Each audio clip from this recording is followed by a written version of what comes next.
conference on food farmer future. So in this second day's program, I welcome our Honorable Vice Chancellor of Tamil Nadu Agricultural University for the second day's invited talk. So the Vice Chancellor will be presenting a topic on a new topic. No, this is of a new generation, and really it is a topic of different nature. That is fruit breedomics. So probably no, it is combining both breeding and genomics. And what are all the approaches for enhancing or increasing the productivity of fruit crops? So in this context, I welcome our Honorable Vice Chancellor for this presentation. And there is one more the talk on the invited the presentation, and that will be presented after the first presentation between 9:30 and 10:15 a.m. And followed by there are 5 oral presentations that will be presented by the students of the postgraduate and also from the masters. So they'll be presenting the oral papers. So I request on behalf of the organizing committee and also the faculty co-chair, Dr. Swarnapriya, and also the faculty co-chair, Dr. K. Rajamani, Professor and Head Department of Floriculture, I request our Honorable Vice Chancellor to present the topic, that is invited topic on this fruit breedomics. So I welcome and I request our Vice Chancellor to present this the specified and a new topic, and let us all hear the talk from our Honorable Vice Chancellor. Thank you.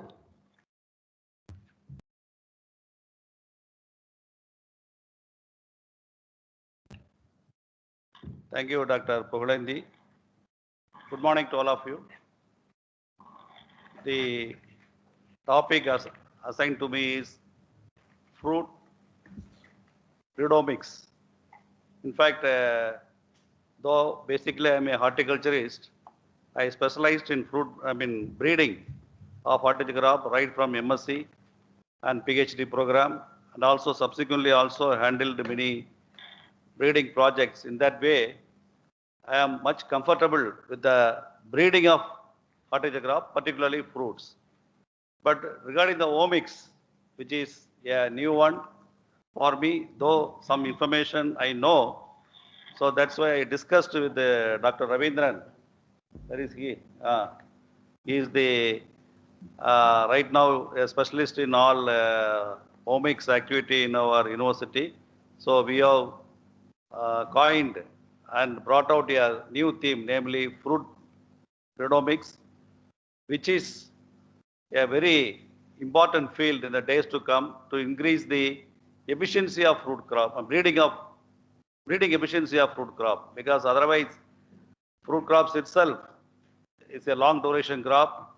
In fact, number of people opting to work on fruit breeding in whole of India, if you see, there are only 5 or 6 people. The simple reason is they will not have adequate publications in the ICR system and other things, where I have gone for many QRT reviews and other things. So people are interested in switching over to management aspects rather than fruit breeding aspects per se. But anyhow, this is a very potential field. Future is around this. So with this background, whatever experience I have, I am willing to share with you people. Thank you. Next. Say this, everybody is aware that fruits are the major source of fibers, vitamins and minerals. During our COVID situation also, all the medical field as well as the paramedical people were focusing on the antioxidants, other things to boost the resistance to the COVID. At that time, a lot of recommendations were given for taking of lot of fruits and vegetables. So the left table shows that the nutritional quality of the fruits.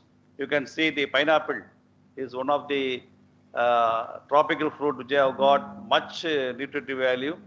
But there are many fruits which are not that tested for its nutritional quality, like our jamun, which is one of the famous fruit in our India and not available in other continents, but it is brought, and even I have seen at Brazil and other places, but the performance is not up to that.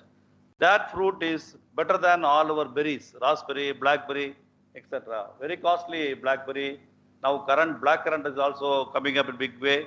We are going to have a joint project with a private company in or Ooty station also. But in the last 40 years, if you see, the growth of the horticulture is on the increasing trend, and about 10 years back, it has crossed the food grain production. So that has also brought jealous among the policymakers. Why should we support horticulture? Because people think always food means only cereals or other things. But in the broad perspective, if you see, we need food grains. Also, we need fruits and vegetables. So horticulture crops has surpassed the food grain production. That is a welcome because of our policy, technologies, adoption for the farmers, etc. Next, please. So regarding the global trade on fruits, each continent is specializing on a particular fruit and they are supplying to the rest of the world. For example, if you take the banana, the South American country, Brazil and other countries, Peru, and in the case of Africa country, then also South Asian country, they are dominating the fruit trade of banana. Mango is also from Brazil, Africa, another area. So in apple from Europe to rest of the places. So in a nutshell, now with the WTO on hand, any fruit is available from any part of the world to the place of consumption. Next one. So as far as India is concerned, India, we are proud to say that India is the second largest producer of fruits after China. It is true.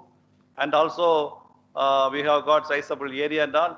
And among the fruits, the competition is always between banana and mango. Now banana has topped up and nearly 32% it occupies and 21% in the case of mango.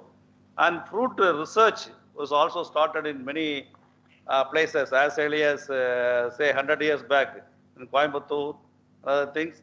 And for the information of the horticulturist, our Kallar fruit farm is one of the identified center by the British to introduce all humid zone fruit crops, Kallar and Barliar. Then all warm temperate fruit crops in the Pomological Research Station, Kunnu. Then all our perennial fruit, plantation crops and also including forest trees were in the botanical garden. That was the order of those days. Then only from there only it has spread to, I am telling about 100 to 120 years back. But whatever varieties introduced during those years are not at all now liked by our current people because of the improved version available in almost all varieties. Next one, all crops. So coming to the first fruit, namely banana, all of you know that our India is the native of our place of origin, and we have got very good varieties, red banana, Virupakshi, and this Rastali. These are all very unique varieties, which is not grown any parts of the other world. And also, since it is a place of origin, some of the local varieties were identified and they got the GI tag. This Nanjangod banana, it is no longer existing. It is totally affected by fusarium wilt. Then Virupakshi, all of you know from our hill station of Lower Palli Hills. This Chengalikoda Nendran is from the nearby village near Thrissur. The peculiarity of this fruit is the color of Nendran, that banana peel is almost pink in color, pink with yellowish color. That fruit they during the Chitra Visu, the people take and offer to the Lord Krishna in that Guruvayur. That is the specialty of these varieties. Next one. And all of you know that TNAU is one of the pioneering center in banana breeding. I am happy to inform even among the Asian countries, because fruit breeding in banana is concentrated only in TNAU, now only in NRC banana for the last 10 years. And other places wherein fruit breeding is going on is one is in Brazil, Embrapa, and another one is in the case of that FIA, that is the Honduras. These three places only banana breeding, core banana breeding is being conducted. Rest of the places they are dabbling with the tissue culture and other things. Banana crop improvement only these three centers. So this is the second variety we have brought out. All of you know CO2, which is a cross between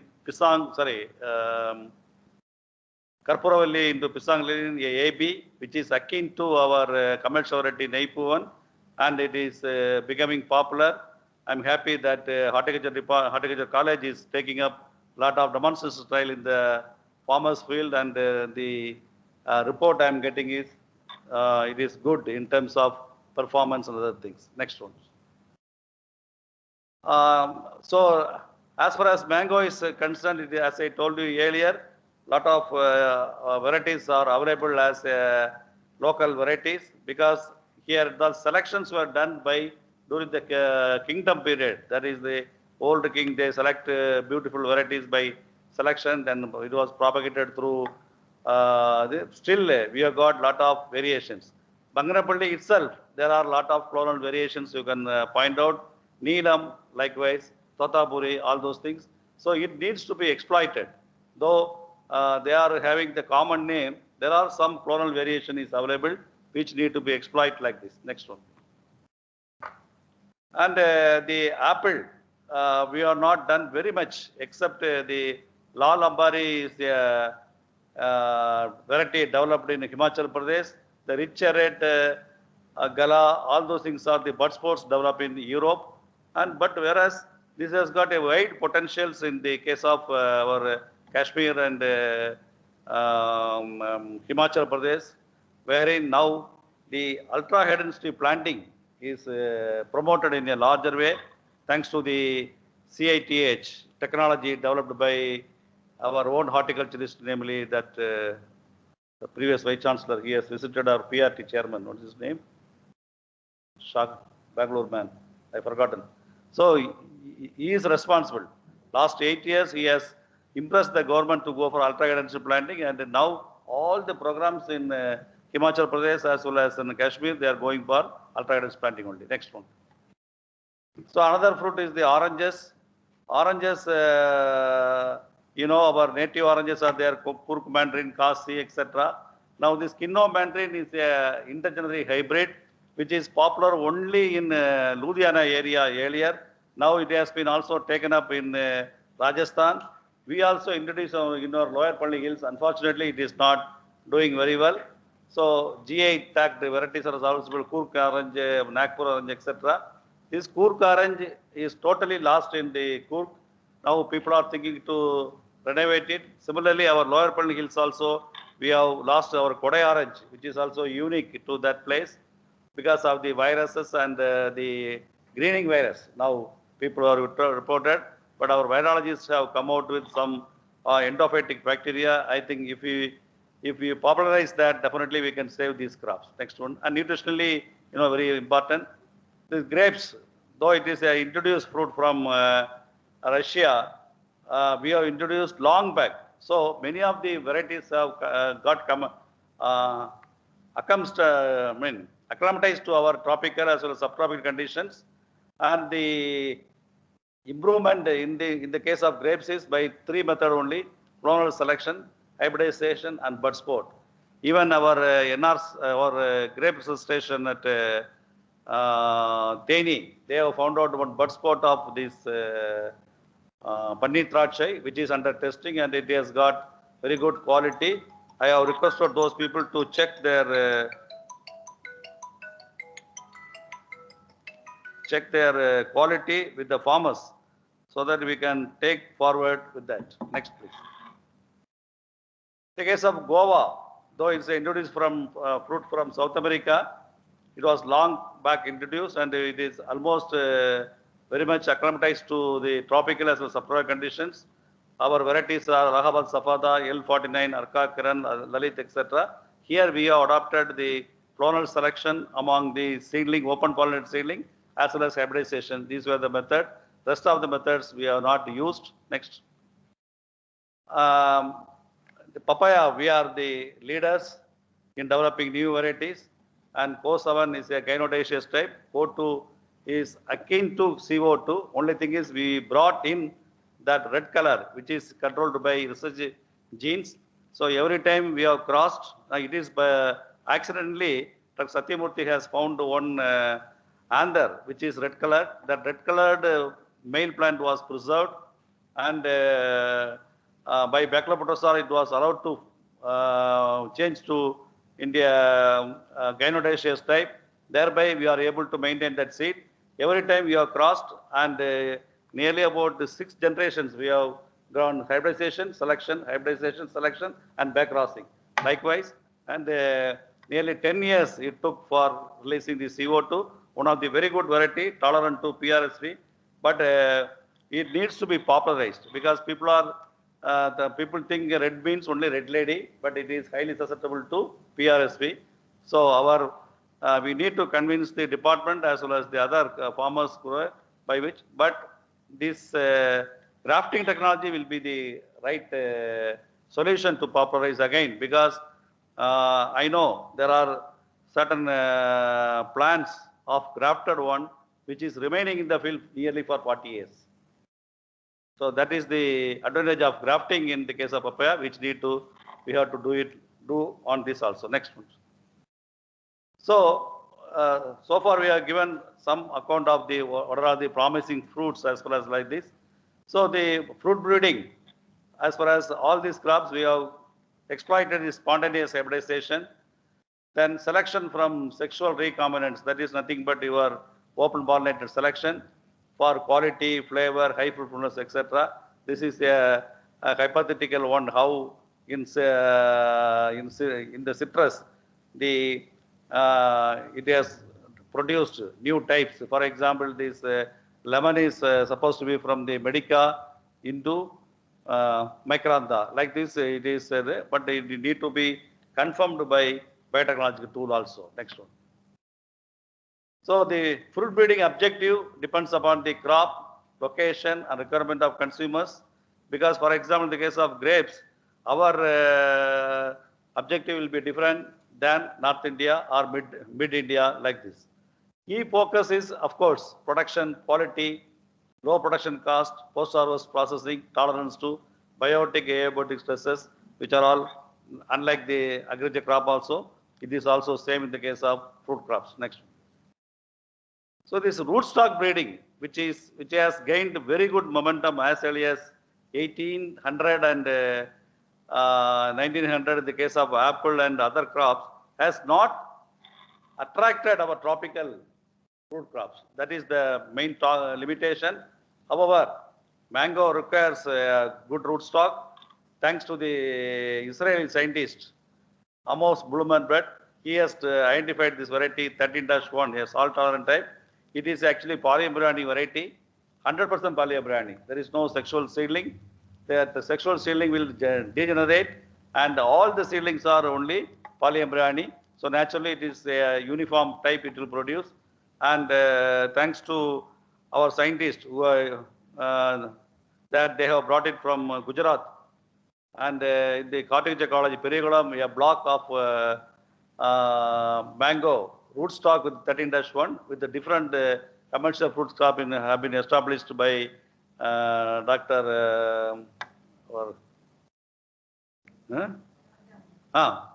Rajangam, and it is now under testing. In grapes, of course, all of us know that the great work of Pune Center, they have identified the dog rich and salt rich. These are all the wild species, but very adaptable to our conditions. TNAU area also, almost 90% farmers are now switching over to dark region salt creek. We should not be complacent with what we have. We need to screen and identify some more rootstocks so that we will be able to solve future problems, if any, in the case. Guava, of course, all of you know that this root wilt is nematode and wilt complex is a big problem. This Lucknow, they have identified some interspecific crosses as well as the wild species they are suggesting. So they need to be properly evaluated. They have identified rootstock, but need to be evaluated in the field scale, etc. Next one, please. And cyan breeding, it is with reference to each crop. Next one. Next. So, fruit breeding, as I told you earlier, there are a lot of limitations. That's why it has not attracted the attention of the breeders because of self-motive reasons. Long juvenile period. So in the case of mango, to assess actually the performance of a hybrid, you have to wait for nearly 10 years. Highly heterozygous also, so you cannot predict the performance. F1 will behave like F2 of a self-pollinated crop. Then polyploidy is another big problem. In the case of banana, wherein we have handled the triploid and tetraploid, etc., that is a big problem. And in certain cases, the polyembryony at the tetraploid in the case of banana and all, not commercially acceptable. Then presence of arthrocarpy and seedlessness. Say, in the case of banana, we are very biased. It is naturally a parthenocarpic type, develop seed, fruit without pollination and seed will not be there. But as a hybrid, if you want it up, it needs to produce a seed. Then the seed should be viable also. All those things problems are there. Then presence of sexual incompatibility. Mango, you may be aware the great work of Warren Singh at IRA. They could not cross many things, only with Neelam is a very good combiner. And they have made some enclosures wherein they allow with the natural bees and other things they have done it. Like this problem is there. The apple and pear and all, they were adopting this Mender pollen technique to overcome all these problems. Then excessive fruit drop, you will be crossing these fruits, developing the crosses with great difficulty, but ultimately the number of fruits retained may be very, very less.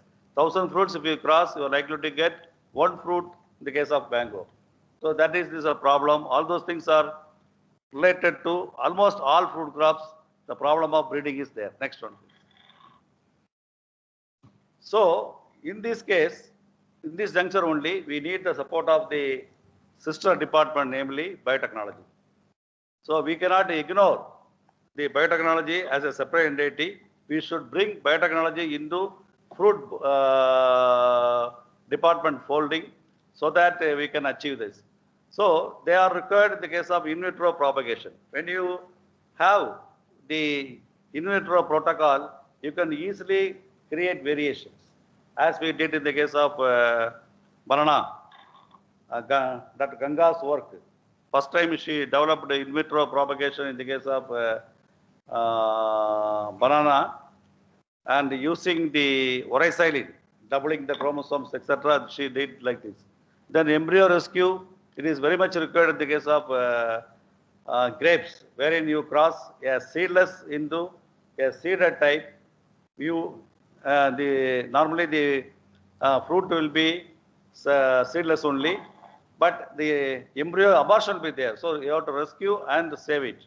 Similarly, in the case of when you cross papaya with the wild species, namely Carica condamensis, available in Nilgiris, we face the same problem. So marker-assisted selection, like in the annual crops, transfer the GMO technology, then genome-wide association studies, genome selections, and genome editing. These are all the future area wherein our fruit breeders should collude with these biotechnologies so that we can solve many problems and develop new varieties. So I will be also touching these technologies with the assistance of our Dr. Ravindran. Next one, please. So this marker-assisted selection, all of you know that how it is useful. Genetic mapping of fruit crops increased the application of mass in fruit crop improvement, but met with a lot of technical limitations. Next one. So the problems we are having is the limited number of QTLs availability. That is one. Then developing a mapping population is difficult. As far as I know, mapping population has been developed only in banana, that too using wild species, namely Musa acuminata subspecies malacensis.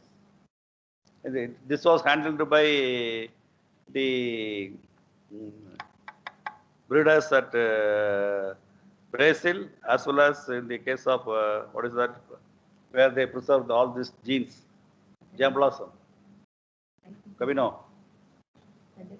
Huh? No. International Transit, IITA, where our, gentleman, he was there. So these are all the only, I know that, so rest of the crops, I don't know whether they have handled this kind of population, because you have to self-feed, then do it. Am I right? That is not possible in the case of fruit crops. Then mass is effective for major genes only. So difficult to use for traits controlled by minor genes. So our quality traits are mostly minor genes. Then cost is also very high. Then warranted new technologies for efficient manipulation of traits. Okay, next one. So answer is genetic engineering and genome editing is the alternative tool which can be exploited in the fruit breeding. But genetic engineering facilitated introduction of desirable genes, just like any other crop, like in the case of tomato, in the case of maize, and in the case of cotton, brinjal, etc. But our country and some of the countries, they do not permit the use of genetic engineering or GM crops. Then the regulatory issues are very much available in our many countries, including India. But what is the alternative is the genome editing, which is akin to our mutation breeding. We can practice in a better way. Next one, please. So commercialized transgenic fruit crops, if you take, though they are not accepted, but that usage of that crop is very much important. Apple, there are varieties which are having non-browning type. All of you know that when you cut or when you eat the apple, immediately it gets browned because of the polyphenol oxidase activity. Non-browning type, so that means quality is good. Papaya, as early as 2000, Hawaiian Center has identified the PRSP resistant type, and then it was also tested by the Thailand group, where our Haresh pathology, he worked with that gentleman. Pineapple, pink color pineapple is there, then squashes like this. We can quote so many examples. Unfortunately, we are not supposed to use this. Next one. So in the case of other crops which are under testing is the banana, disease-resistant types, oranges also, grape vine, apple. Many countries wherein the GM regulation is not there, they are exploiting this technology. Next one. So the another achievement is the golden banana. So banana, you know that our pulp is normally, towards white or cream color, but this orange color is due to the provitamin A or beta carotene is there. This is the Australian group, they have done it. But in India, this particular gene is available from the variety Musa Singapati area, that is near that our Tirunelveli hills, a wild species available. Axelia is there. What's the name?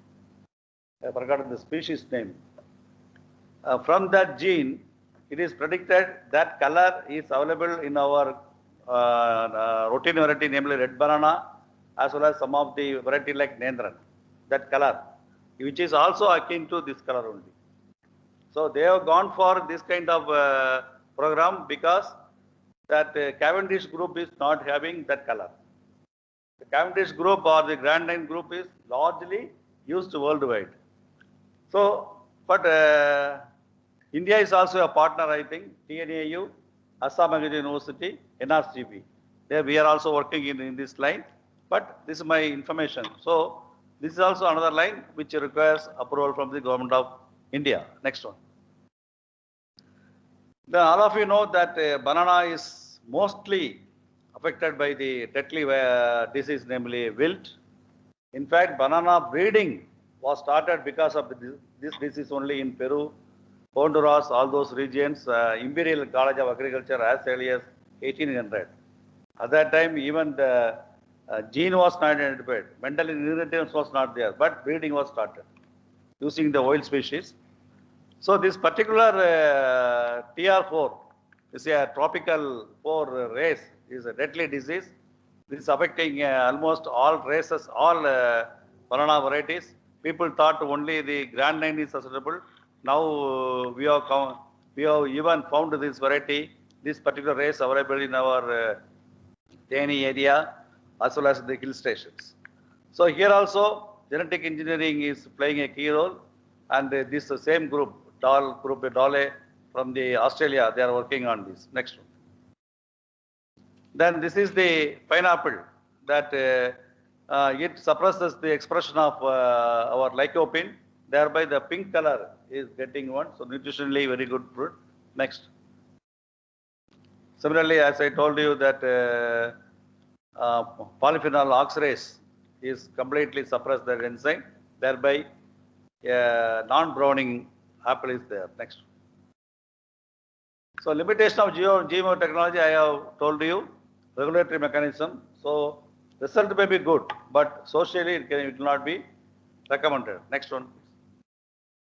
So with this subjective only, now we have to think differently and use the other technologies so that fruit breeding can be strengthened.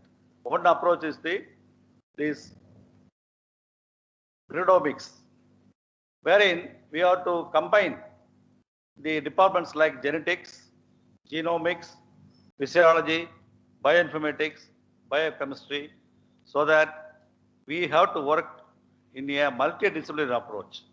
So if you say that I am only a fruit breeder, I will not work with the biotechnologists, or I will not work with the physiologists, then you will not be able to achieve the targeted improvement. Next one, please.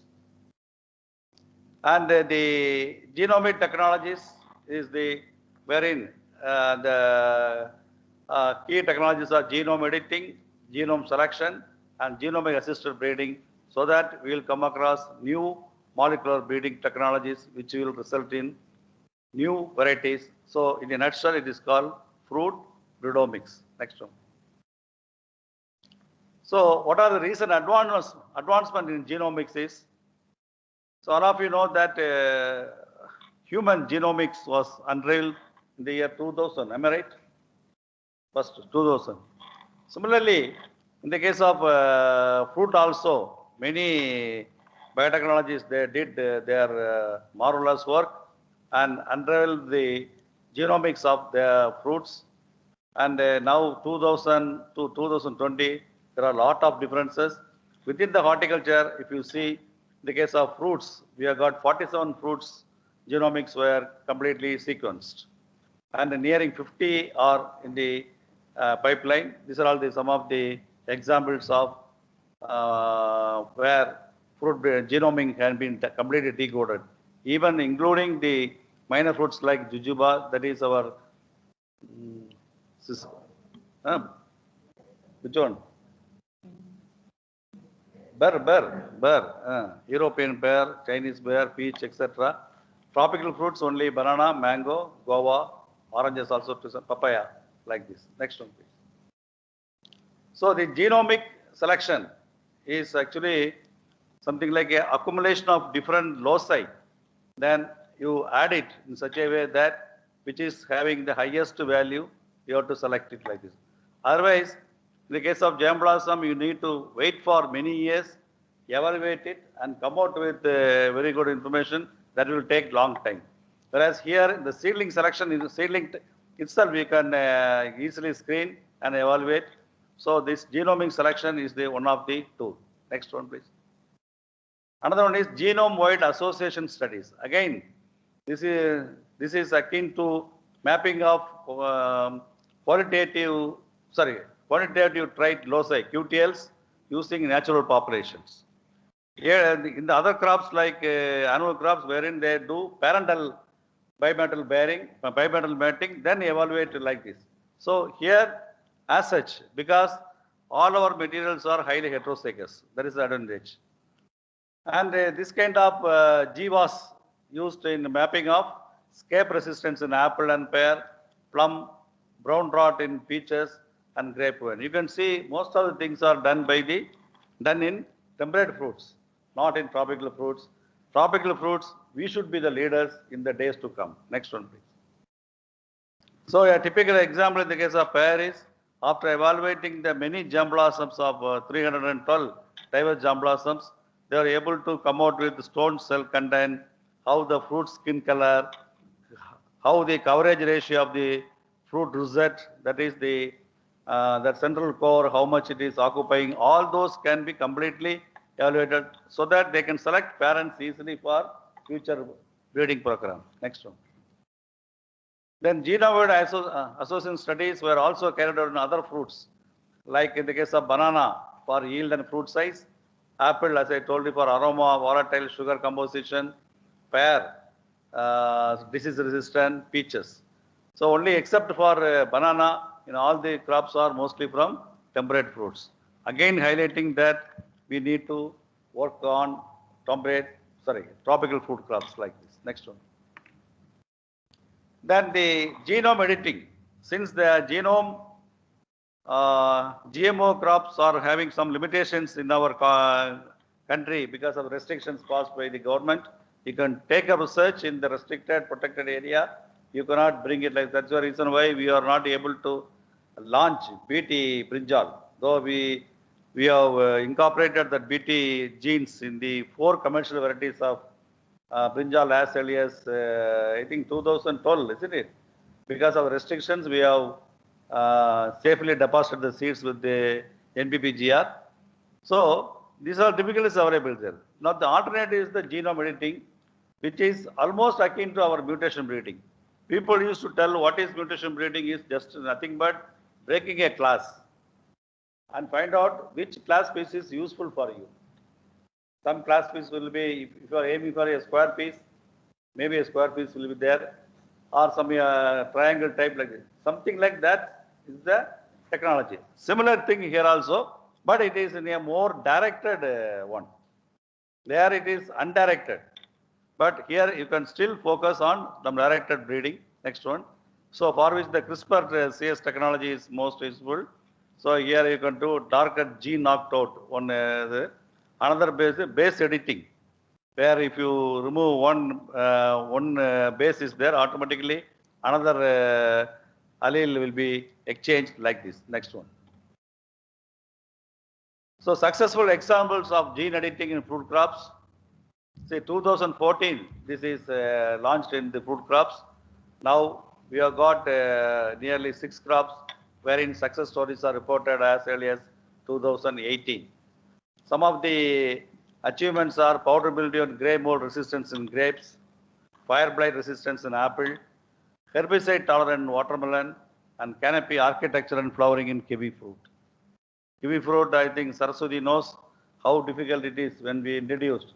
Male and female plants are there and it is not establishing properly. Now it is going to be a crop of Kodaikanal hills.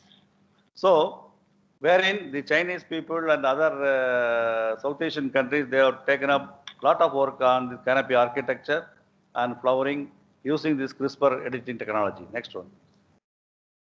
One typical example how it is useful is, say in the case of, I think muskmelon, no? Yes, watermelon, wherein that herbicide used is the tribenoran. You can see the wild types is showing susceptibility, whereas the genome edited one, even at the rate of 68 grams active ingredient per hectare, it is able to tolerate. So it's a very good, useful technology, short duration crop. We can exploit it like this. Next one. So future of the fruit breeding in a nutshell, we have to reorient ourselves, bring genomics, genome editing technology into the fold of horticulture, both for fruits, vegetables. Also, we can extend it to some of the very important fruit crops, spice crops like turmeric and other crops, and for which we need to work in tandem so that there will be a new products. Otherwise, we will be lacking behind. Our people who are introduced fruits in other countries will start exploiting India. Next one. So these things I have given some of the examples. Next one. Fruit genomics aims at developing new tools to enhance the efficiency of breeding. So all those things I have already covered. Next one. So summary is we have to use MAS, GWAS, GS and genome editing all put together, and so that we can go for spread breeding technology. In the case of rice, we are going to shortly establish spread breeding facility, wherein that environment will be adjusted in such a way we can go for 6 generations within a year. Maybe vegetables we can target like this. But what about perennial crops like mango and other things? Naturally, we'll have to go for this kind of technology. Hope the young horticulturists, young biotechnologists definitely join together and put forth new projects, for which I want the good counseling from the seniors like Rajamani, people who are like this, Rabindran, all those people, so that we can also prove in the all India level that TNAU will be the first to take up such kind of fruit genomics. Thank you. Thank you for the opportunity given.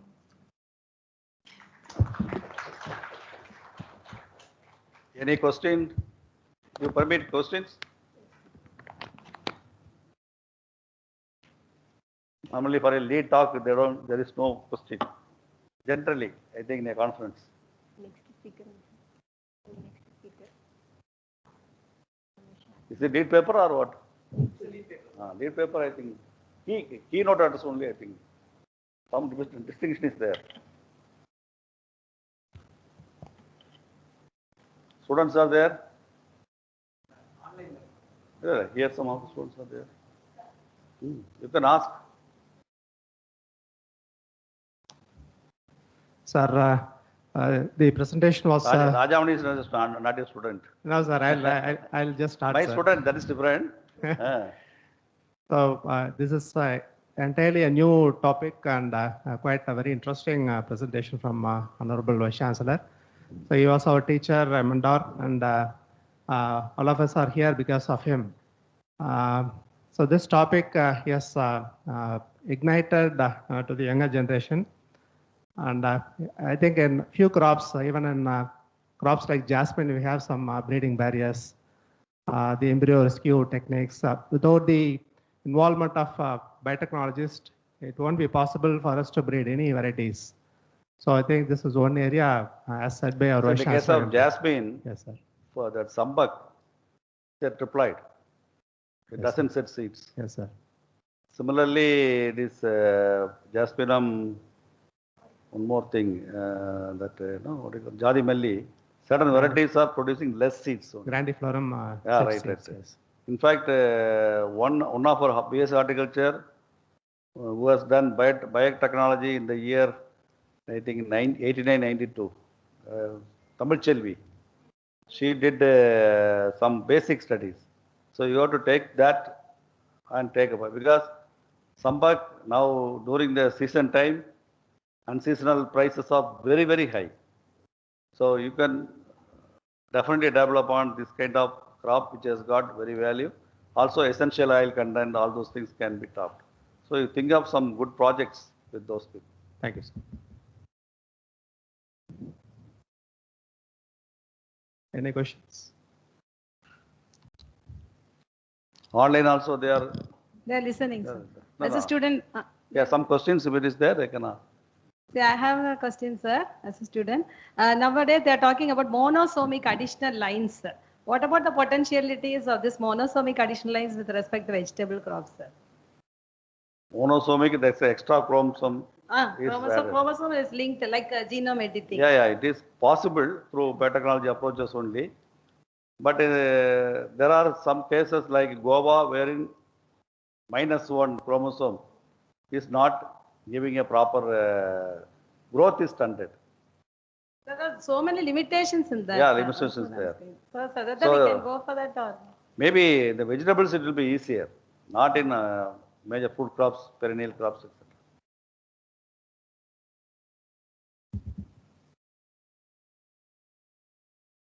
But in fact, I am telling the private people who have got R&D facilities are very much in advance. Other day, I took all the university officers to the Rasi seeds. They are having very good facilities for the what is that? Double haploid breeding. Like an onion. We were talking as early as 80s, but no takeoff so far. They have because it has got a lot of advantages. Straight away going for homozygous lines, etc. So I think tomorrow we are going to have some broader MOU with them. Some of the students can work on these lines wherever facilities are available like this. Next one.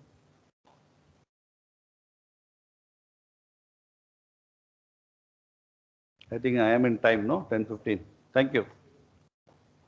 Oh, yes.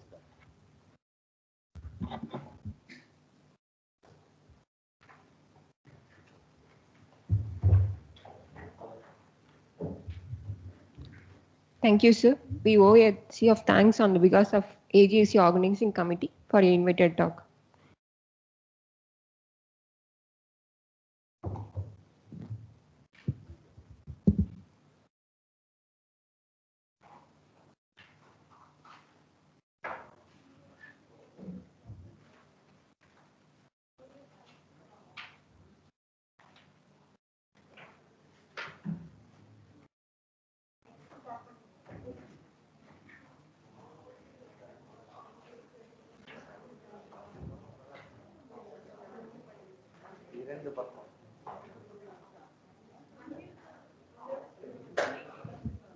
Sir.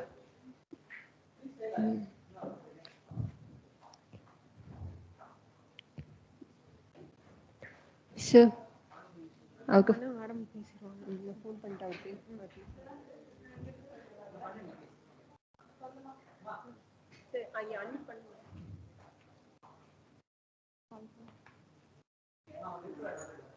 Hello, sir. Sir, good morning. Sir. Sir, unmute yourself, sir. Yes, very good morning. Good morning to all of you. Sir, good morning. Very good morning. Am I audible, please? Yes. Am I audible? Yes. Yes, sir, you are audible now. Good morning, everyone. We request Dr. R. Swarnapriya ma'am to give an introductory speech on the invited speaker, Dr. Pradeep Kumar Suneja. Thank you. Dr. Pradeep Kumar Chuneja is the professor and former head of entomology in the Department of Entomology from Punjab Agriculture University, Ludhiana. He is expertise in the field of apiculture, bee husbandry, queen rearing, and bee production. And he has published so many international and national research papers of a wide report, and he is the recipient of many awards. So, on this juncture, I welcome you, sir, to give our lead presentation in the Graduate Agriculture Conference. So, thank you. So, I'll be sharing my presentation. Thank you.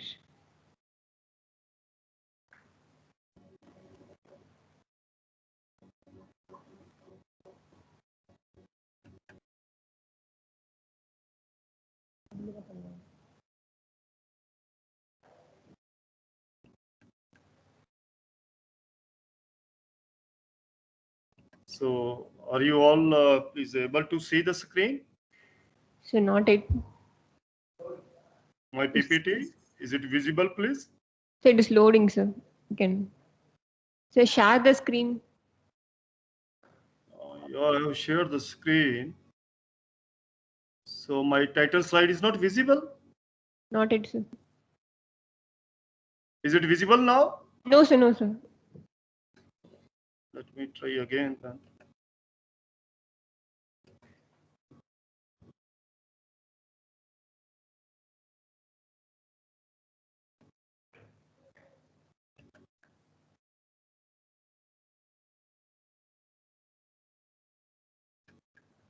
Yes, now. Is it visible, please? Yes, sir. It's okay, sir. You can slide share. Is it fine? Yes, sir. It's fine, sir. Okay. Respected dignitaries and delegates. So good morning, everybody. At the outset, excuse me, ma'am, my this video is also visible or not? So your PowerPoint is visible, sir. But video is not visible. Not video is not visible, sir.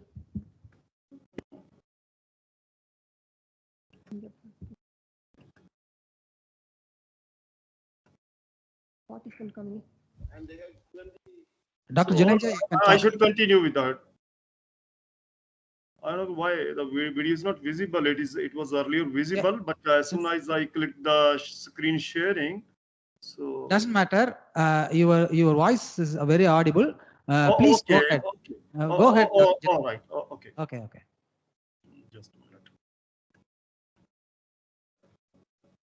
So, at the outset, I thank the organizers, the TNAU, and Dr. J.S. Kennedy in particular for giving me an opportunity for this interaction. So I have been asked to speak on pollination management in horticultural crops. So friends, in this region, the bees are known to the man since time immemorial, and bees association with the flowers is also well known. In Rig Veda, Lord Vishnu has been mentioned as a bee sitting on the lotus flower. So with this introductory slide, so I come to my topic. So friends, you are all well aware that all the species on the earth have evolved the means to reproduce in an urge to have the abundance of their kins. And many have evolved the principle of Darwinism, that is producing offspring that is bold and bulky. Many plants have achieved it through what is known as cross pollination, and that was necessitated owing to certain floral structure, configuration, or positioning specificities, as it would lead the plants acquire hybrid vigor. And for the cross pollination, the plants through their evolution have garnered the support of various agencies. Among the abiotic, we have the wind, water, and gravity, etc. And among the biotics, we have the invertebrates, like mainly the insects, and the invertebrates, including birds, bats, and human being itself, etc. And many plants, due to the limited resources, have evolved a very efficient metabolomics of their reproduction towards achieving efficient energy budgeting in their favor, and have been producing a very limited pollen but sticky and heavier that can't be thrown into the atmosphere, but could be transferred not only from plant to plant, but from flower to flower, for which they have evolved mutualism with insects. So while we are talking about the insects, there are several taxa. Among those, the hymenopterans have been the dominating pollinators. And when we talk about the hymenoptera, so I will be concentrating mainly the bees. We call the group or the superfamily Apoidea, which includes both eusocial bees and the pre-social bees. And the eusocial bees, I think you must be aware that we have the honeybees, and their hiving, that is known as apiculture, or we have the bombiculture, or we have the meliponiculture, corresponding to the conservation and augmentation of the bumblebees and stingless bees.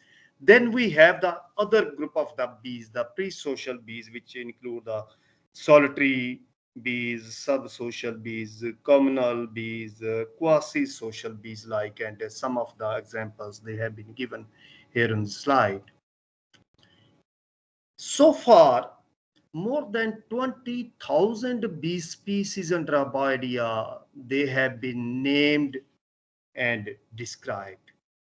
And India is the house for 3.5% of the apoid global diversity, with the megacylates and apids being the dominating ones, followed by the halicted bees. So we have 723 bee species known in this country on date.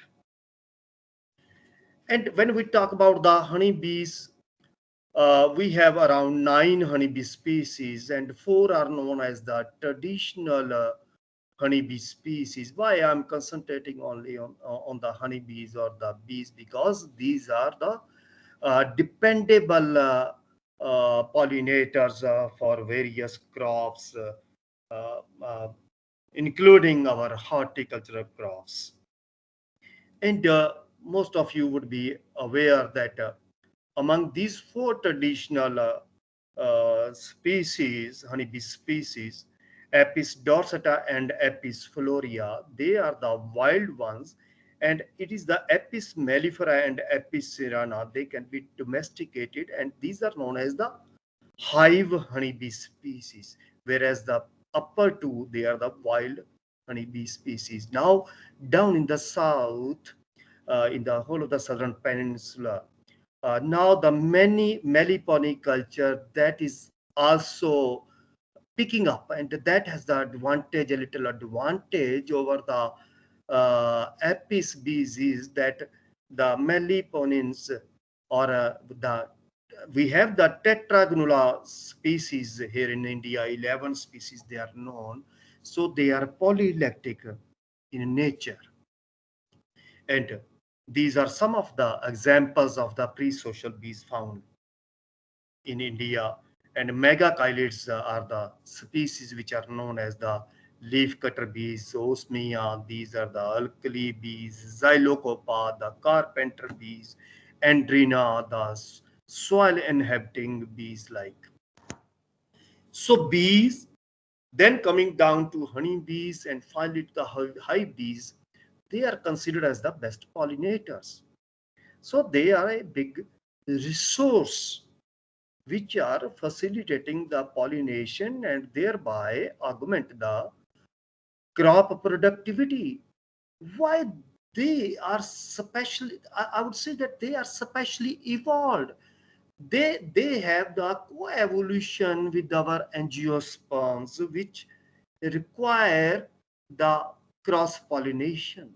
So all the bees, in fact, they have evolved with the profusely hairy body, which will be picking up the pollen while they will be visiting the different flowers. And they visit flowers purposely to gather pollen as a food.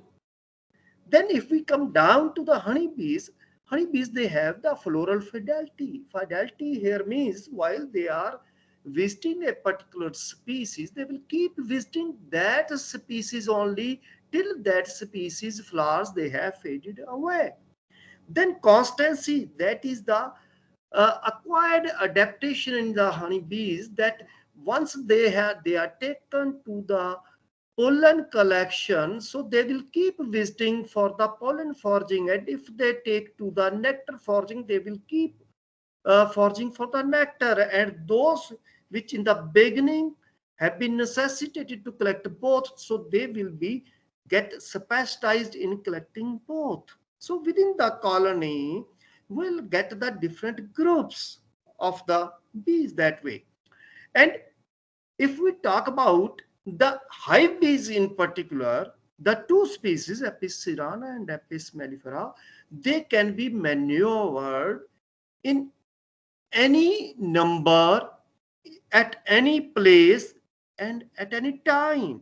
So that is the added advantages these hive bees they are offering as the pollinators. And this is a big support that can be, because that forms a component of the managed bee pollination.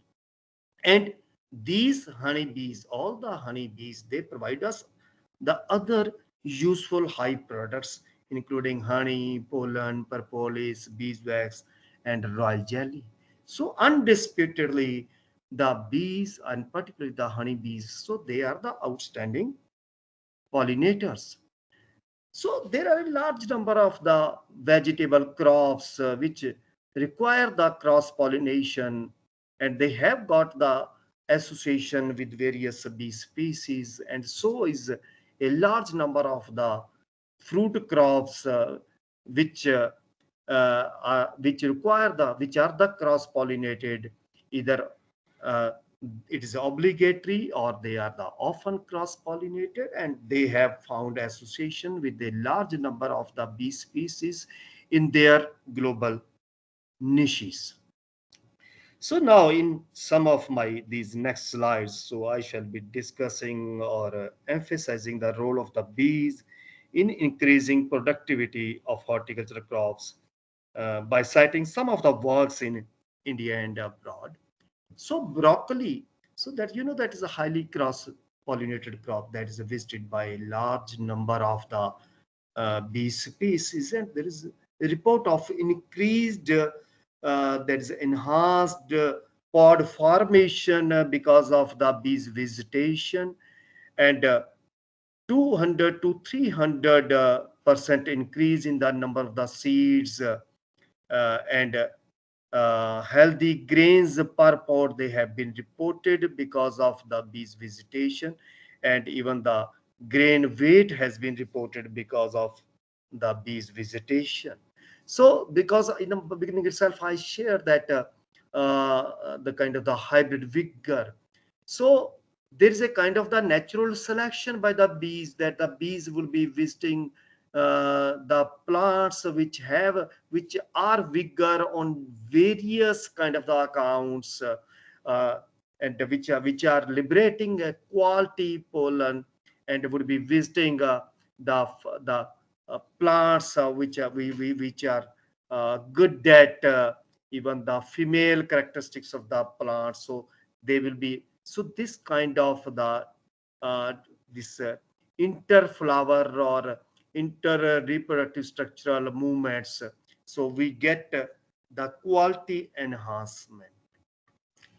So in another study it is found that where the pollinators, so they are completely excluded, so we could get only the 13 kg of the seed per hectare in broccoli, but where the honeybees, the particular hive bees, they were employed, Apis cerana and Apis mellifera, the yield went even beyond 400 kg per hectare.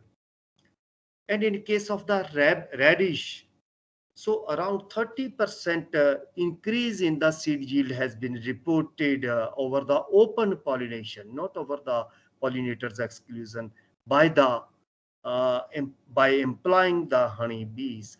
And by by implying the Apis mellifera, the hive bees. So out of this 30%, the Apis mellifera played 22 to 25% role. So that was the major role played by the Apis mellifera amongst all the other pollinators available in the open or in the nature. Now, coming to tomato, and it's commonly said that bumblebees or the xylocopids, they are very efficient pollinators for the tomato. But this is because kind of the different study where it has been found that even the honeybees, they are equally good pollinator. So while the selfing resulted yielding 80% fruit setting, so there was enhanced fruit set by 18% by the honeybee visitation.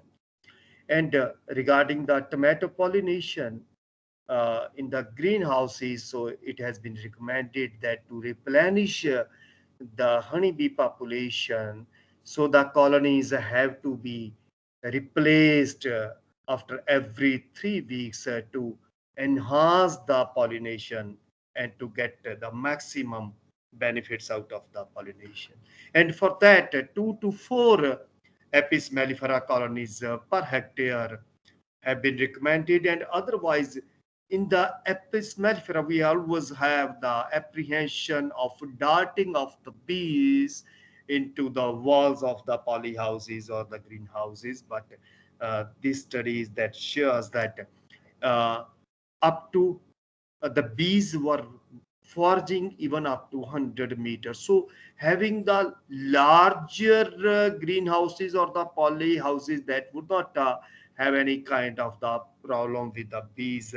And by standardizing that what could be the population requirement, so we can that way standardize the colony to be kept per unit area of the greenhouse. So carrot is another crop which is benefited by the bees visitation. There are a large number of the insects which have been reported visiting this crop, and the hymenopterans, particularly the bees, have been reported as the dominating, and around 60% increase in the seed set and seed yield has been reported over the open pollination by supplementing the natural population with the honeybee colonies. And the seed weight has also been reported to increase by this supplementation with the Apis mellifera of the natural pollinators. Now coming to another crop, the cucumber, which you know that is a cross-pollinated crop, and unless it is a parthenogenic, it's very difficult to set the fruit. And here there is the beauty of the thing is that once there is a single visit, only the single visit is sufficient for inducing the fruiting in this crop. And cucumber circumference, that has been very beautifully elaborated to be correlated with the cumulative duration of the bee visit. So here the duration of the bee visit has the significant in increasing the size of the cucumber. So in another study, so here if you see that 22% increase in the fruit set has been reported in the honeybee pollination over the pollinators exclusion, and the honeybee pollination that reduced the misshapen fruits by 10%, and there has been an increase in the fruit weight by 188 gram under honeybee pollination over the pollinators exclusion. And many people have been trying to augment the honeybee population in their fields to get the maximum pollination services. And this is the study which has been carried out there in the Dharwad, in Bengaluru. So various kind of the lures they have been used on the cucumber crop, and it has been reported that this use of the lures that resulted in higher bee visitation, that the foraging rate of the bees that was enhanced, and that resulted in increase in the fruit weight and fruit yield, and also the good marketable yields. Then in another study on the pollination services by the Apis mellifera on cucumber, 50% more fruits have been reported. That with the added advantage of 14% more commercial grade fruit production. And under the tunnel conditions where the Apis mellifera colonies were kept in the tunnel, the yield was 1.5 times than in the tunnels which were not having the honeybee colonies. So that entails the role of the bees in enhancing the cucumber or the fruit production. Then coming to onion, if you look at the data, that the place which is completely devoid of the pollinators, so one could get only the marginal number of the seeds per umbel, and there is a huge production to the tune of 1200 when the area was supplemented only with, or was provided with only one honeybee species. And addition of or supplementation of the natural pollination by the honeybees that further accentuated the seed production by around 200 seeds per umbel. So it is not that sometimes you think that probably the crop is self-pollinated or often self-pollinated, and it has been demonstrated that keeping the bees generally results in the enhanced seed or the fruit production. Now, coming to the lychee, another cross-pollinated crop that if there is a no bee visitation, so if you see the last bar, you wouldn't get any fruit. And with the bee pollination in this study, on an average of 37.44% fruit yield per tree that was achieved, and with the and that was around 15% more yield than the over the natural pollination. And if you look at that, the plants which were very near to the honeybee colonies, they had very high fruit yield to the tune of around 58 kg per tree. But when the colony was moved only 250 meters away, the yield dwindled by around 15 kg. So that depicts the role of the bees in the pollination and the fruit setting of lychee.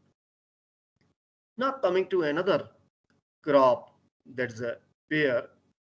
So pear generally said that the alkali bees, they are very important, but we have to see the kind of the things very critically and holistically. Though the alkali bees, they are having the more foraging rate than Apis mellifera, but it was then the other parameter was they are switching over from male to female and female to male. So that has been almost equal. That's in the range of 4 to 8%. Though the alkali bees, they were having more contacts with the stigma, but the fruit set had been almost matching with that from the Apis mellifera, which was having only 52% contact with the stigma. So it is that how efficient a particular organism is in delivering the pollen, in causing the fertilization in the right perspective.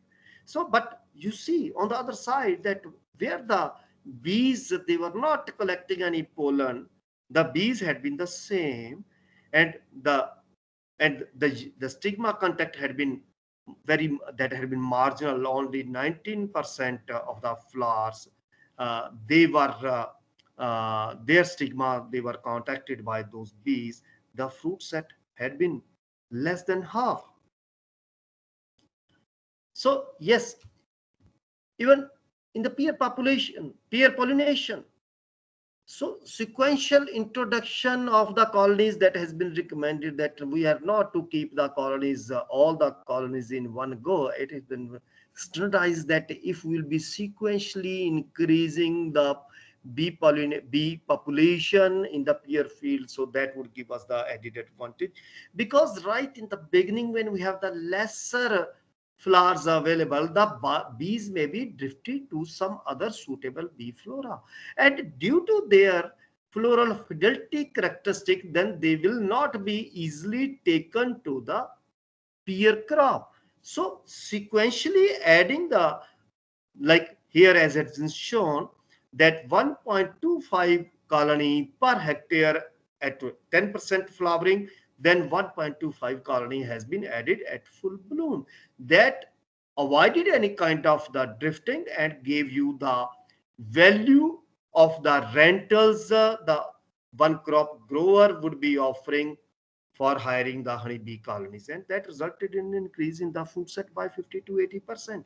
And further, it has been found that further splitting the 2 introductions to 4 introductions, so that was rather more advantageous, that if you keep adding 0.625 colony, that is, you will have to split that way depending on the population, adding the colony after every 2 to 3 days, so that is more advantageous.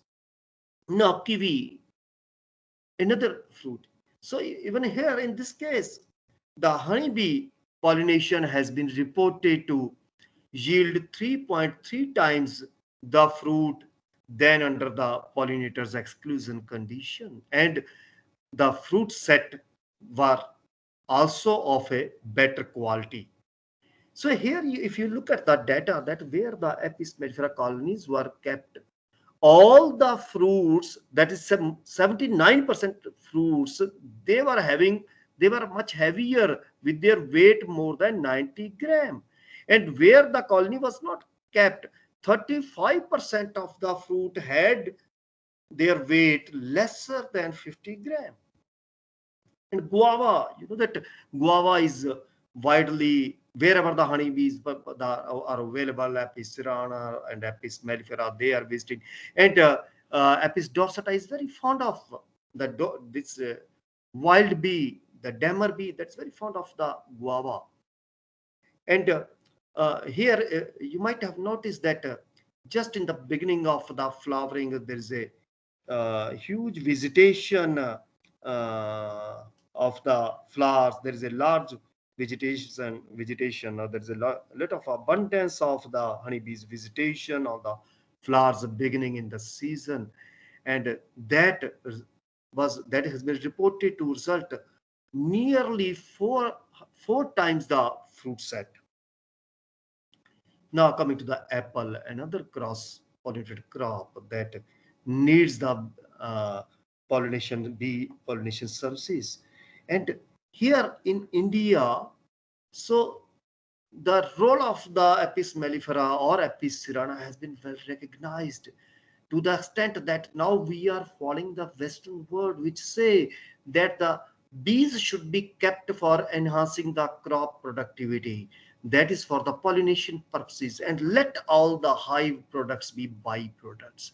And here in the Himachal Pradesh, every year there is increased demand by the apple grower for the honeybee colonies, and they are hiring the honeybee colonies from the beekeepers. And this year that price that went to 1,300 rupees per colony, and last year you know that in the Maharashtra, so there was a pollination problem with the pomegranate and the honeybee colonies. Then they were arranged in those orchards. And for the last 2 years, so there is increasing demand of the honeybee colonies on that crop for pollination services. So pollination increases the seeds and the fruit set and also the calcium content in the fruit that has been reported to be enhanced by the bee pollination. So here, why this has been emphasized, the seeds, because you are well aware, you are from the horticulture. So more the number of the seeds, so less will be the misshapen fruits. So if the fertilization is not complete, we'll have the misshapen fruit. So we will get the perfect size if there had been the abundance of the bees visiting the flowers and they really did the required pollination. So that enhances the quality of the fruit. So in another study, it has been reported that by augmenting the bee fauna, augmenting the natural bee fauna with the honey bees, that resulted in increase in the fruit set, in the fruit weight by around 50%. So that depicts the role of the bees in not only enhancing the uh, quantity but also the quality of the fruit. So coming to the almond, you know that in the USA, the California is a large belt of the almond production, and that is highly cross-pollinated, and you wouldn't get any fruit if there is a no bee. And the bees, like anything, they are demanded by the crop grower there in that region. And this renting of the bee colonies, that is a big business in that belt. And under those situations, so both bumblebees and the Apis mellifera, they have been recommended to be kept in the uh, these crop fields. The bumblebee colonies being smaller, so more number of the colonies they are required than the Apis mellifera colony. So I would come to that, how much is the big business of renting and hire of the colony. So that adds to the benefits of the beekeeper. Now coming to the avocado. So by keeping the colonies from 4 to 6 hives per hectare of the Apis mellifera honeybee colonies, so it has been reported that the number of fruits per tree, they were enhanced by 50%, and the fruit weight, that was almost double under the Apis mellifera pollination than where there was no colony kept. Yes, then coming to the role of the bees under the greenhouse conditions. So setting the example of the capsicum, it has been found that there was a 23% increase in the weight of the fruit under the bee pollination under the greenhouse condition for the capsicum.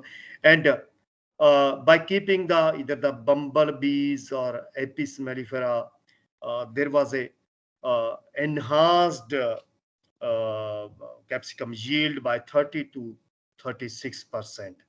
So there was added advantage here by 6% of the bumblebees, which also besides the normal pollination, so they also provide the services of by but through their services by the or specialized in the buzzing pollination or buzz pollination we call. So even beyond these fruits and vegetables, because of the paucity of the time, I would not be here. I have not included the condiments or the spices or the beverages. There are some very classical studies from down from the south in your region on the coffee and also on the cardamom, which are highly cross-pollinated crops. A lot of work has been done, and the role of the bees has been demonstrated well beyond any doubt. Yes, under the enclosures, we have to be a bit careful that if we are using sometimes the UV opaque covers, so that hampers the foraging by the bees, and sometimes we use very high intensity lights in the polyhouses, so they are not commensurating with the bees development, and so are the humidity and temperature. They are also very important, and the humidity not only directly adversely affects the foraging, but also results in the reduction in the concentration of the sugars in the nectar, and sometimes it would not be reaching to the minimum threshold to be perceived by the bees. And same way, if there is a high humidity, that will be limiting the anther dehiscence, and the pollen might not be available to the extent. And the combination of high temperature and high humidity, that would be also hampering the bees and managing their conducive ecology through their evaporative cooling mechanism. And sometimes it is said that okay, because if we are keeping the colonies under the polyhouses, they might not be able to survive, and in order to save the queen, sometimes queenless colonies they are kept, and it has been established that if you are keeping the queenless, you would not be getting that advantage of the pollination as you would get in the queen right colonies, because queen right colony would always have aroused the instinct for collecting more and more pollen, and thereby they will facilitate in the pollination. And yes, one drawback is always there under the polyhouse is that we have the limited nectar and pollen. So we need to supplement the food resources, particularly the nectar in the honeybee colonies. And that would also be augmenting or this arousing the foraging instinct. So here at PAU, we have worked on the pollination of the various crops using the Apis mellifera bees, and in case of the these Brassica napus and Brassica gentiana, particularly the canola type, we have seen that there was around 44 to 50% increased seed yield over the self-pollination in these two crops by employing the Apis mellifera colonies. And in case of the rye, there has been an increase in yield to the tune of 21% around. And in case of African sarson, 16% increased seed yield could be achieved through the Apis mellifera pollination. And broccoli, I have already shared that we did not get a single grain where there is a no bee. And in case of the radish, on an average, we could get an augmentation of the seed yield by around 22%.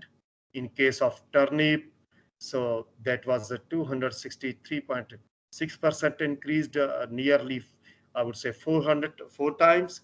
And in case of the Egyptian clover, there was enhanced production of the seed by around 47%.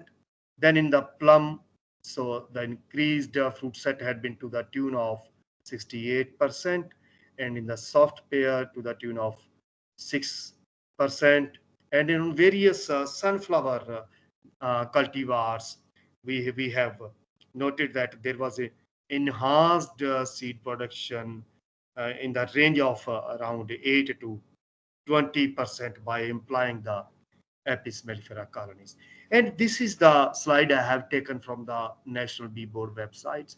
So if you look at the various fruit crops, based on the literature, a huge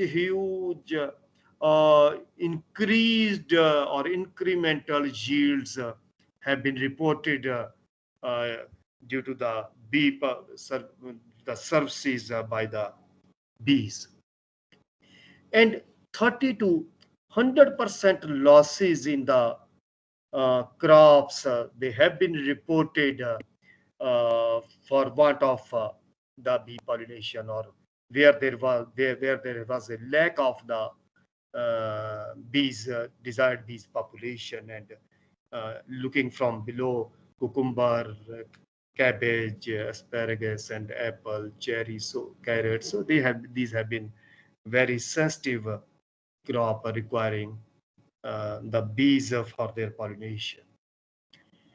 Yes, it was a long back in 1993 that Dr. N.P. Goel, he based on only 12 crops which require horticulture crops which required cross pollination. What he did that he estimated that how much would be the total requirement of the honeybee colonies in India based on the area under each of those 12 crops. And then he estimated that if that requirement is met, that how much would be the augmentation of the yield. Then based on the price or the value of the crop in that particular year, so he estimated that if that bee pollination requirement is met and we have the maximum pollination, our crop production in monetary terms would enhance by 3,000 crores of rupees. And that was the turning point, which resulted in taking a part of the apiculture from the Ministry of Industries and Commerce to the Ministry of Agriculture. And the and we had, and their a scheme was launched, honeybees as the, or bees as the input for enhancing crop productivity. And National Beekeeping Development Board during the year 1994 was established. And at the global level, the bees' role in enhancing crop productivity in monetary terms has been estimated to the tune of $577 billion. And in India, there has been a recent study that it has been found that out of the 211 crops, it is the 108 crops they require the animal pollination, and the insect pollination has been valued to the tune of 22.52 billion US dollar at the present time, with their around 9% contribution to the agricultural productivity. So then, besides, we have the spillover benefits, and this micro concept you can visualize that has the macroeconomic impact. If you look at the USA, contribution of the bees has been reported to the tune of 15 billion US dollar, and there is a business of more than 2 million honeybee colonies in renting out for pollination purposes every year. And in Canada, the contribution of bees has been estimated 4 to 5.5 billion Canadian dollars, and 55,000 to 75,000 colonies they are rented out only for the canola pollination. And in horticultural crops, benefit of this renting, this hiring of the honeybee colonies, that has been estimated that by spending $1 on hiring the honeybee colonies, the farmer is benefited to the tune of by 41 times in blueberries and 192 times in apple. And the huge numbers of colonies they are employed for cross-pollination services on these crops. And the UK, the pollination benefits, they have been estimated by 630 million sterlings. In the European Union, 22 billion euros. So that has been a huge ecological services the bees are providing through the cross-pollination of the crops, and thereby in enhancing our crop productivity. So in India, this I have already discussed this. I have already discussed. So how is this economic valuation of the pollination services done? So we have to categorize the crops based on the requirement of the pollination. Uh, there are some crops which are exclusively insect pollinated.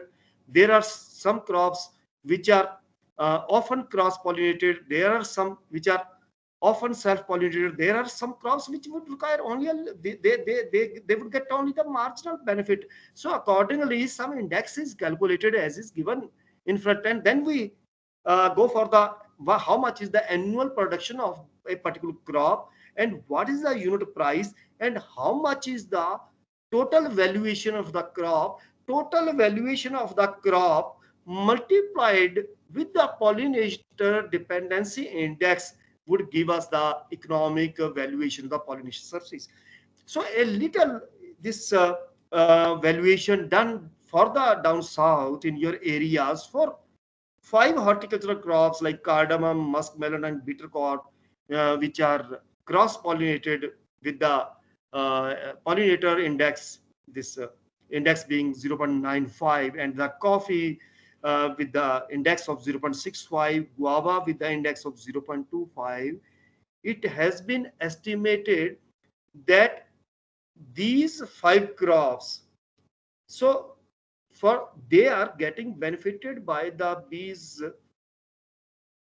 with their role to the tune of 12,000 crores of rupees, which makes around 55% of the total valuation of these crops. So that is the eco service the bees have been providing under that particular ecosystem. So for enhancing the pollinators, there could be the 2 concepts. One is you conserve all the pollinators, particularly the pre-social bees, or you can augment the social bees, because the particular hive bees, they can be maneuvered in any number, at any place, at any time. So augmenting is easier. So we can have to follow both of these philosophies. Under the conserving, that means providing the best kind of the habitat to our these sub-social bees, or sorry, pre-social bees. So if you look at the new definition of apiculture, pollination services by the bees that has been well recognized. So that forms the definition of the pollination, or the apiculture. So apiculture can't be myopically seen to get only some of the high products, but pollination services is an integral part of the apiculture that is required to be promoted. So you know that we had a nationwide program launched way back in the year 2006 by the Government of India in providing the subsidy to the farmers for taking up the apiculture under the National Horticulture Mission. And that, in fact, that was the scheme known as the promoting apiculture for pollination sport. So let the pollination be given the due importance that is possible if we recognize the importance of the bees as the pollinators. In fact, we are moving towards that, and we are moving towards the kind of the concept we have there in the Western countries. Yes, earlier we were having Apis-cerana. That was the only hive bee species, and that was limited to only the mountainous areas. But because of large number of limitations with this, our Indian scientists, they have been trying to have a species in the country which could be free from all these problems. And since 1920, many scientists, they had been trying in the various parts of the country, starting from the West Bengal in 1920 by Dr. Ghosh, in importing the European honeybee Apis mellifera, which is free of all these problems. But all those importations, 9 efforts, they had not been successful.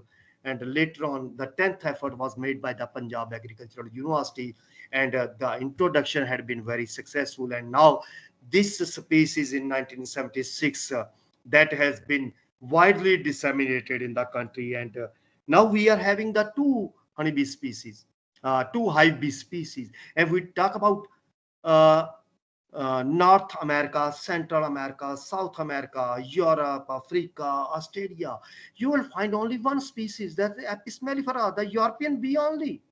But here in our country, we are lucky enough that we have got all the 4 honeybee species. Among those, the 2 are the established now hive honeybee species, which can be best utilized as the for the pollination services. Yes, and looking at the kind of the Apis mellifera in many traits had been much better. So then it was disseminated, it was released in the other parts of the country in 1976. And I was not going to, yes, by promoting the beekeeping, we'll be supporting or will be augmenting the bees pollinator. Not only the Apis mellifera, we have the beekeepers with the Apis cerana, we have the beekeepers with the meliponiculture, a large number of the, I shared with you that we have the 11 species of the tetragonula under the meliponiculture. The people, they have been practicing. So we are providing the technical backup and support to those beekeepers, and that is resulting in the augmentation of these bee species. But the other species, they are also very important. We have a large concern because of their population that is dwindling. Yes, and support this kind of taking up the beekeeping, that is any person from any walk of the life that can take up the beekeeping, and thereby they can that can augment the pollinators population.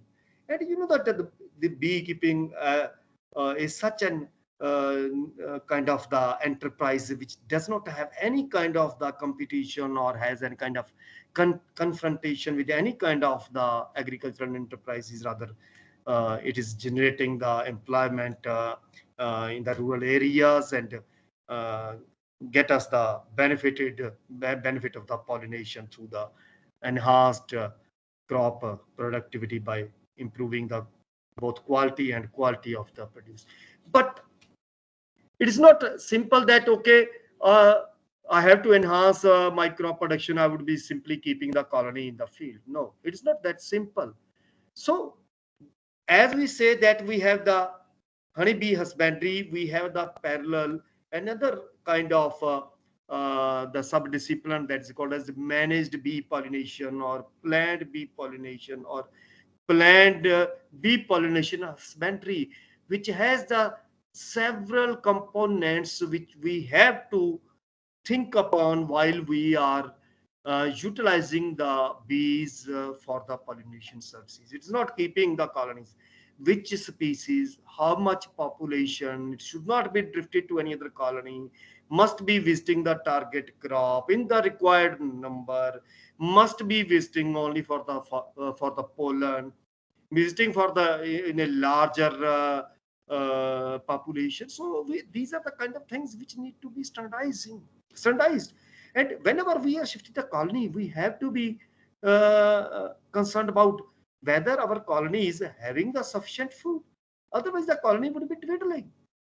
Okay, so stores, the food stores available. There should be sufficient food stores available, particularly the nectar source, some sugar or some unripe honey that must be available.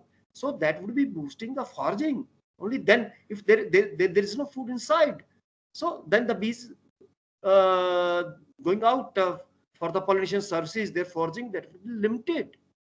Then the colony have to be very, very strong, because more the population in matching proportion, the matching proportion of the bees will be visiting out for foraging.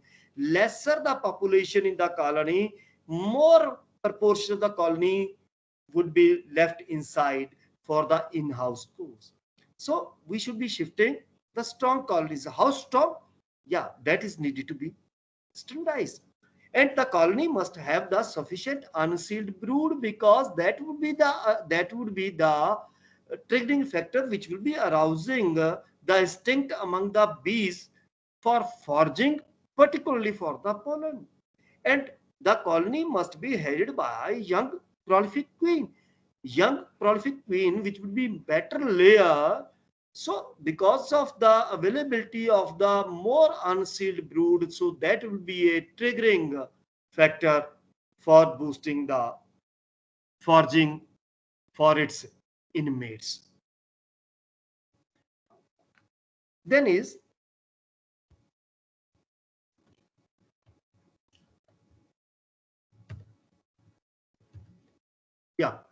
while we are moving the colonies to the crops, so there it shouldn't have the honey. Honey has to be extracted. But while you are siting the colonies in the right place in the field or in the targeted crop, so you have to ensure that the sufficient food has to be given. So either some comes of the unsealed honey that has those are to be given, or we need to give the sugar feeding, or move the colonies where the crop has initiated blooming. Otherwise, the bees, they will be drifted to some other suitable crop. They would search for, and because of the floral fidelity, then they would not be getting back to that crop, and your whole of the purpose of hiring the colony, that would be forfeited. And while the colonies are to be moved, they are to be moved only at the night, and colonies have to be packed properly while they are moved, so that there is a little mortality of the bees on the way. And don't keep moving the colonies to the at longer route, or at stretch for more than 48 hours. So on way, you will have to site the ferry for some time, and you have to ensure that why the place where you are keeping the colony or colonies, the required colonies in your targeted crop. So proper distance among the colonies has to be maintained to check any kind of the drifting amongst the colonies.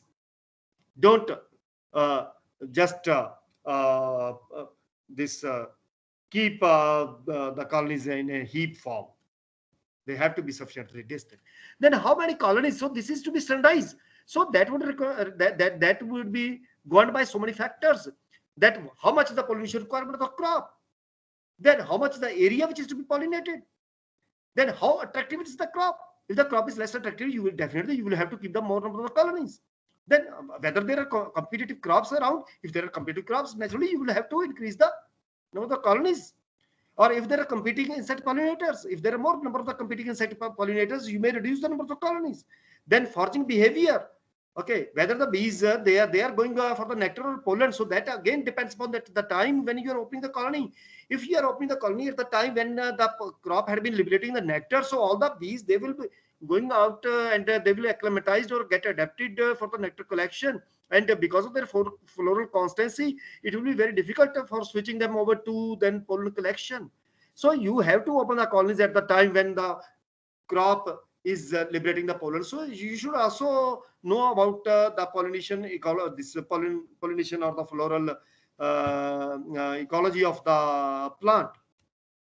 So then is the cost of obtaining. Sometimes you need the more colony, but at the same time you will have to see your pocket as well.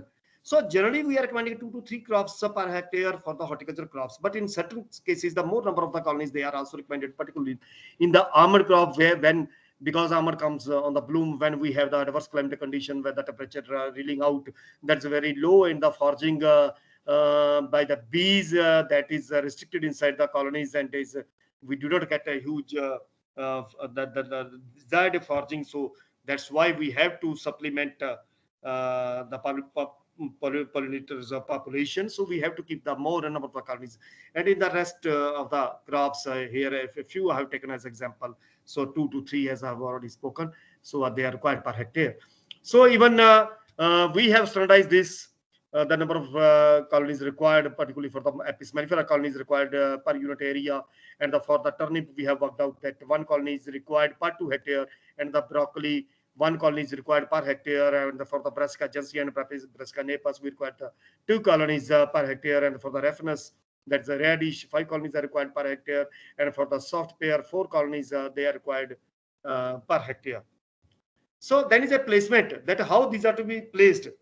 So better it is that these are to be kept very closer to the crop, but sometimes the crop would require the plant protection measures, and because the farmer or the beekeeper who would be renting out the colony would not like his colony to be dead, and the grower would also be cautious, and sometimes the colonies they are kept about a few meters away, and here there are studies at Glore which have demonstrated that nearer the colony to the crop, there is a better fruit set, and there is a higher increase in the fruit production or the seed setting. As these two examples, the lychee and apple, it has been demonstrated. If you look at the lychee, so at 30-meter distance, the fruit set had been 83%, and when the colony was shifted away by only 20 meters, the fruit set that was decreased by 20%. And when the crop was netted, there was only a marginal fruit set to the tune of only 30%. And even in the apple, the similar observations they have been reported. Then is we want that our bees which we are hiring, they should go out mainly for the pollen collection rather for the nectar collection. So how we can enhance this kind of the activity amongst the honeybee colonies? So for that you need to add more of the combs with the unsealed brood from outside. Reduce, always keep the dearth of the pollen inside, so that the colonies they will always have the aroused instinct to collect more and more pollen as a food.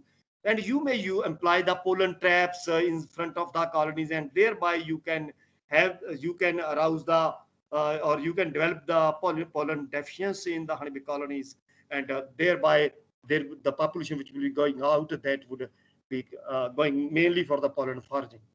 And then by keeping one more empty chamber below the brood chamber, so that is another way of arousing the instinct for the pollen collection from the field, and give them more of the sugar syrup, so that not only enhances the foraging activity but would also give the indication of some floral availability, nectar availability outside, and the bees they will be going out and collecting more and more of the pollen, and thereby providing the pollination services. Then is increasing the bee foraging as a whole and increasing the crop attractiveness, that you can ensure by giving the sugar syrup, as I have already spoken even in the earlier point. Then in that sugar syrup you can immerse the flowers of the target crop, and you can give that kind of the feeding. Or sometimes the beekeepers they do is that they take a bottle and they put the sugar syrup, and in that they keep one inflorescence of the flowers of that target crop. So bees, they will be picking up the sugar syrup while sitting on that inflorescence, and that will get them tuned to that kind of the inflorescence, and then they will be going out and searching. I will not be going into the detail of the kind of the whole of the mechanism. So they will be going out and searching for that kind of the particular crop. Then by using the plant growth regulators and the fertilizers, so you can get the luxurious growth, and that would be that would also make the crop more attractive to the bees. Then we can breed the crops, the horticulture breeders. So you can breed the crops for more nectar production, more pollen liberation, and so that would enhance that would increase the attractiveness of the crop to the bees, and thereby you can have harness more pollination services. And sometimes the synthetic lures and attractants, they can also be used to attract the bees to the target crop. So this way you can apply the pollen traps in front of the colonies, and so pollen is not going inside the colony, and there is always a deficiency of the pollen inside the colony. So this is how the bees they will be foraging, and they will be then collecting the pollen. So a lot of pollen that is getting collected.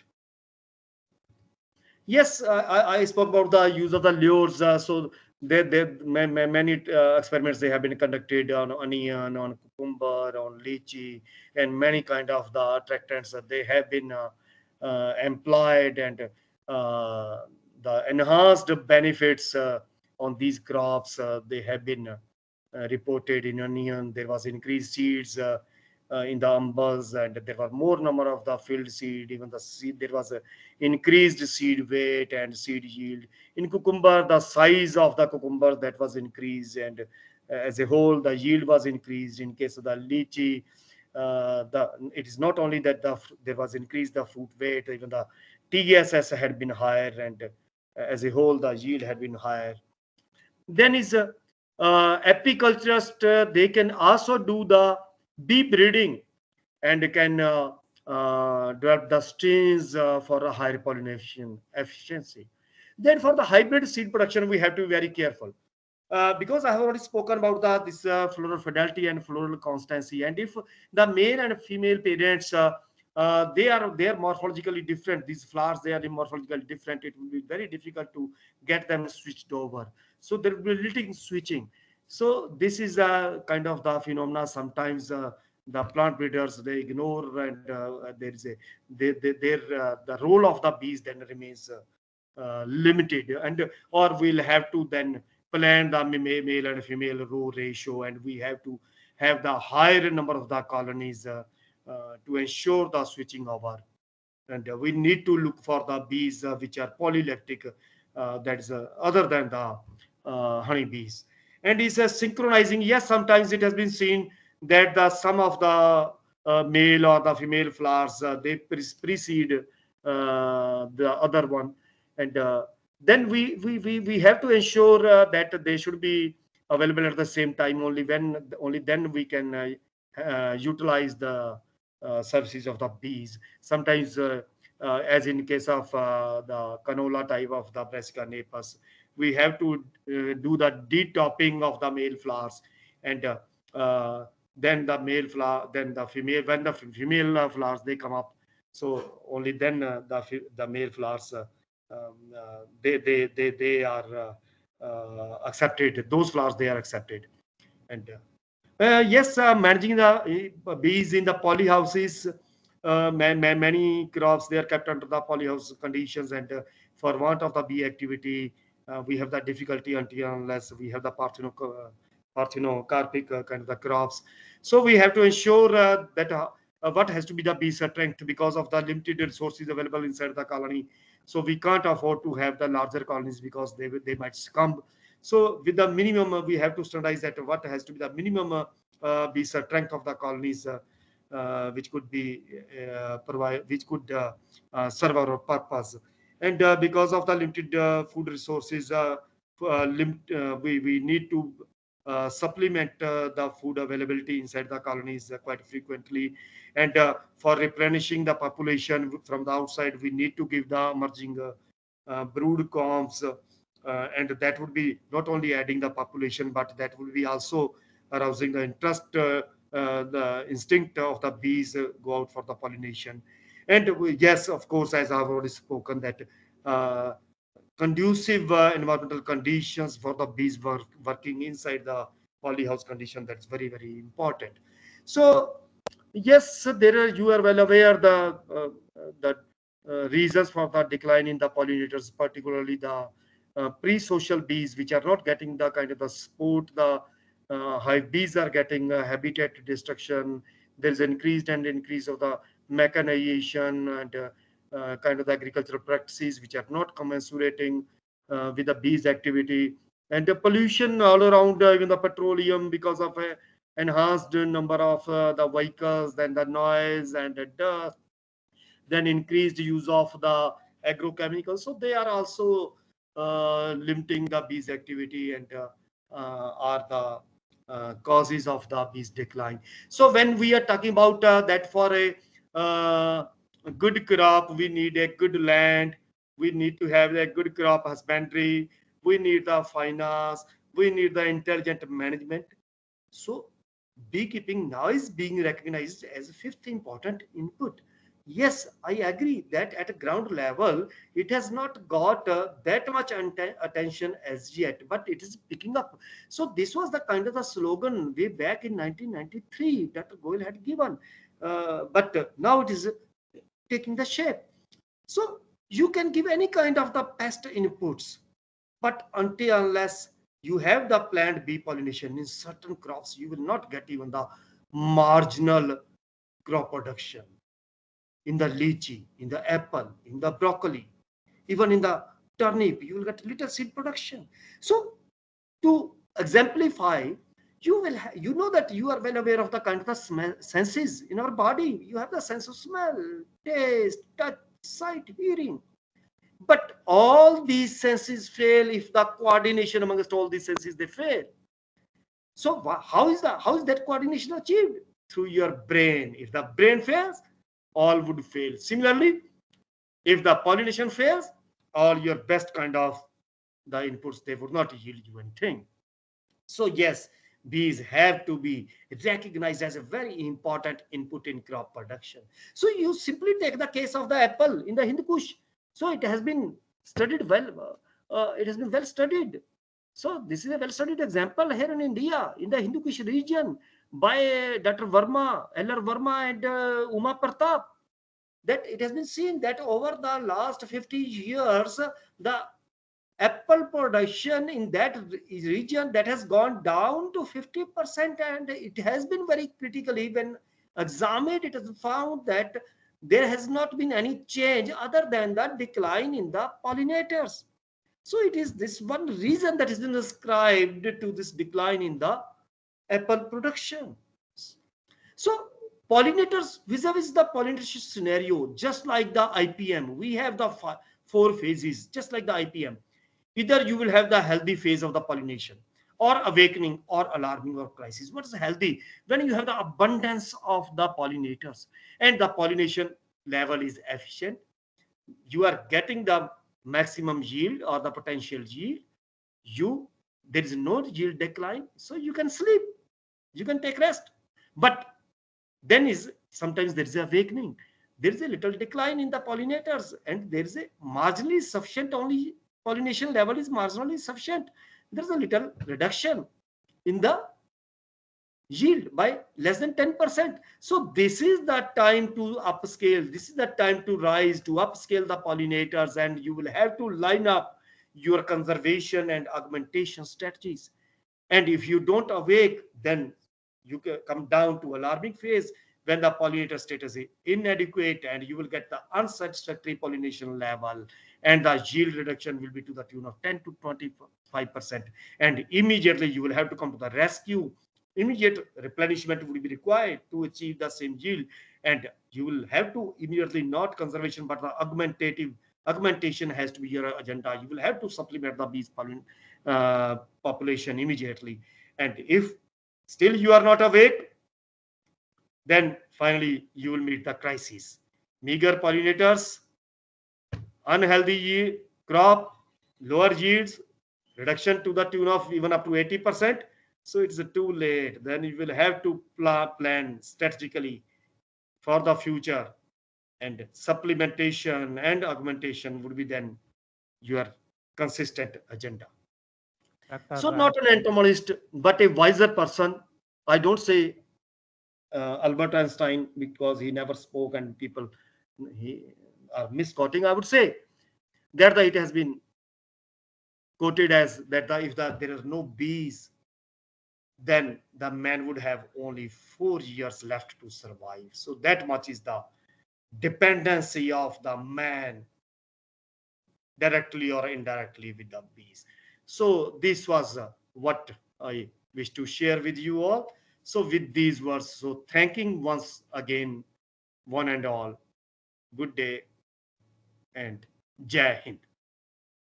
Thank you, Dr. Pradeep Kumar, for your very exhaustive presentation.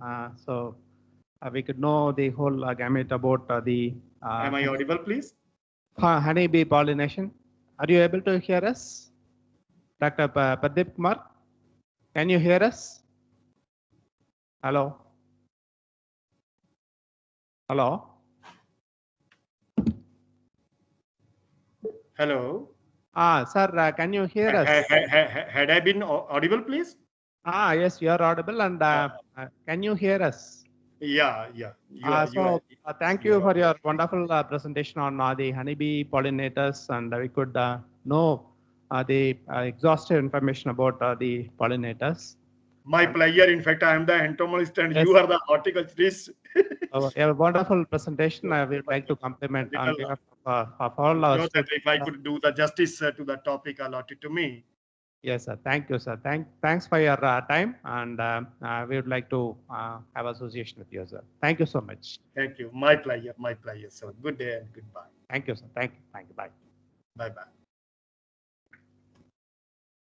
So now we move on to the oral presentations very quickly because we lost time. How many presentations are there totally? Sir, totally 5 So the first one, Dr. Geeta, can you please come for the presentation? Very fast, you should do the presentation. No need for any introductions. So I think 5 minutes will be enough. Yeah, because of the lack of time, we have to complete. Okay, no need for introduction. Straight away go to the methodology and introduction. Even methodology also try to restrict. Only the results and discussion.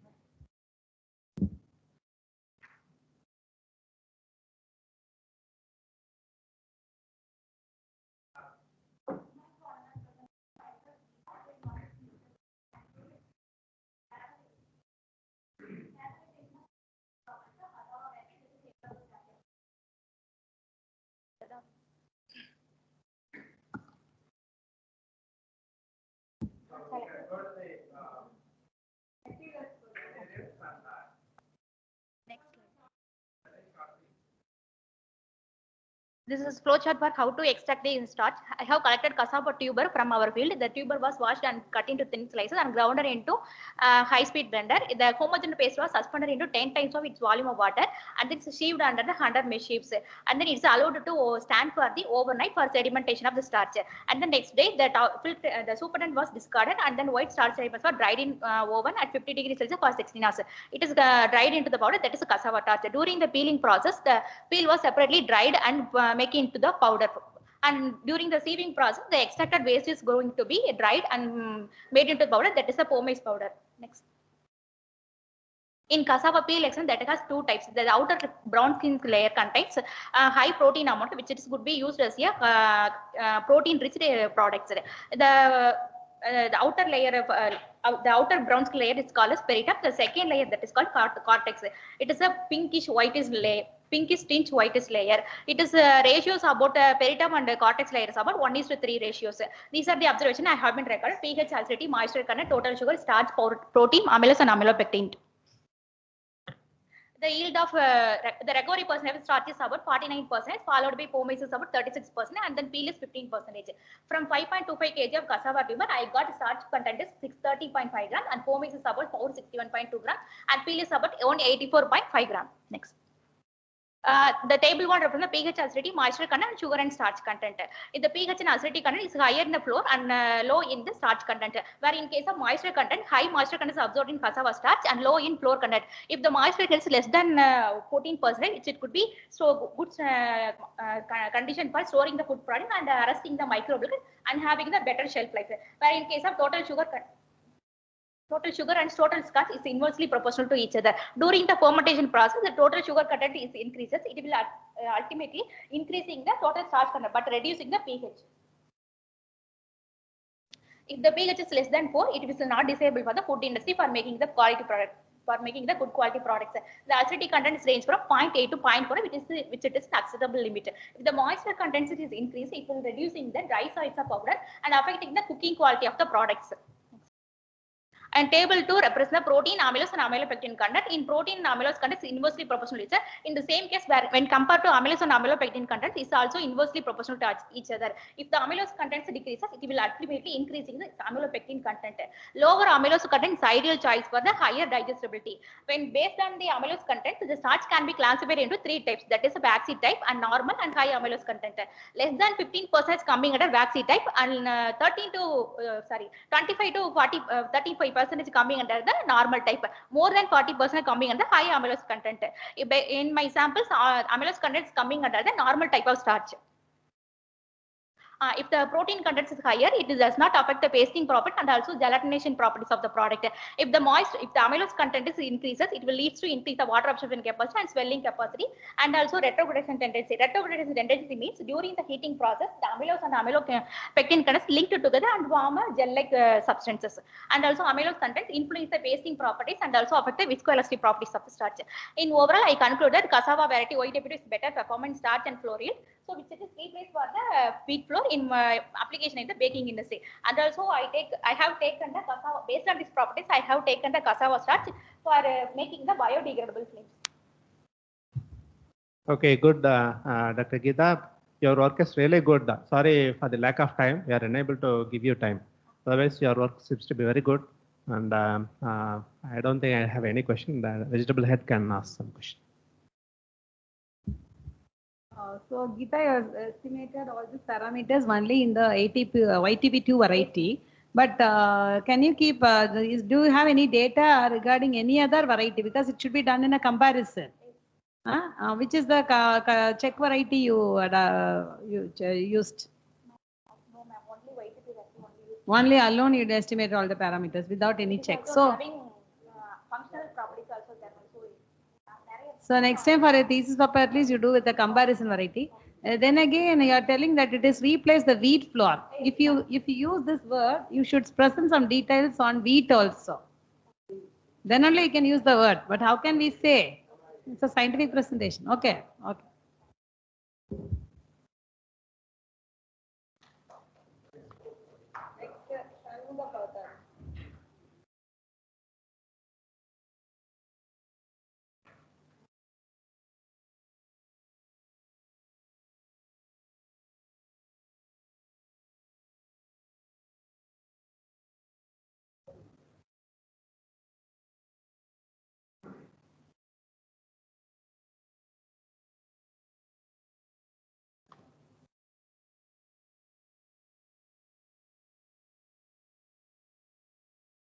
Good morning to one and all present here. I am going to present on a topic comparative performance of mint in different hydroponic system. As population is increasing day by day.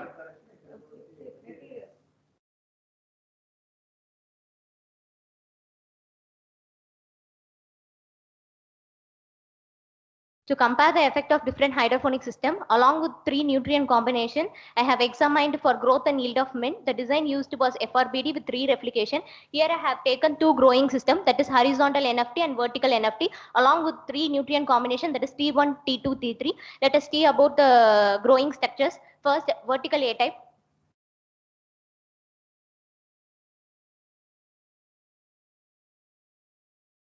In case of vertical A type, the 3 PVC pipes of length 5 cm is mounted on an iron frame of dimension 80 into 40. It is forming a 60-degree angle.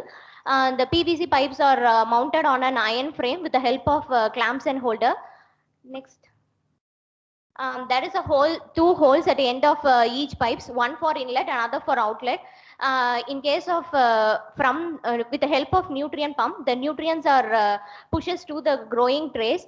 Therewith the nutrient solution flows along the tray. It reaches back where the nutrient solution are again collected for recirculation.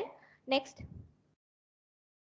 In case of horizontal NFT, here also we have used 3 PVC pipe of length 2.5 meter. The plants are placed at the spacing of 7 centimeter. Each PVC pipe is considered as one treatment, that is T1, T2, T3. At the end of each pipe, at the lower surface, there is a hole for drainage. Again, after the circulation of nutrients, it again goes back to the nutrient tank for recirculation of nutrients. Next. Herewith I have concluded that number of leaves, based on the performance, number of leaves was recorded maximum at system 2 along with nutrient combination 1, that is vertical A type along with nutrient combination 1. In case of vertical A type, we are growing plants in multiple layers of rack.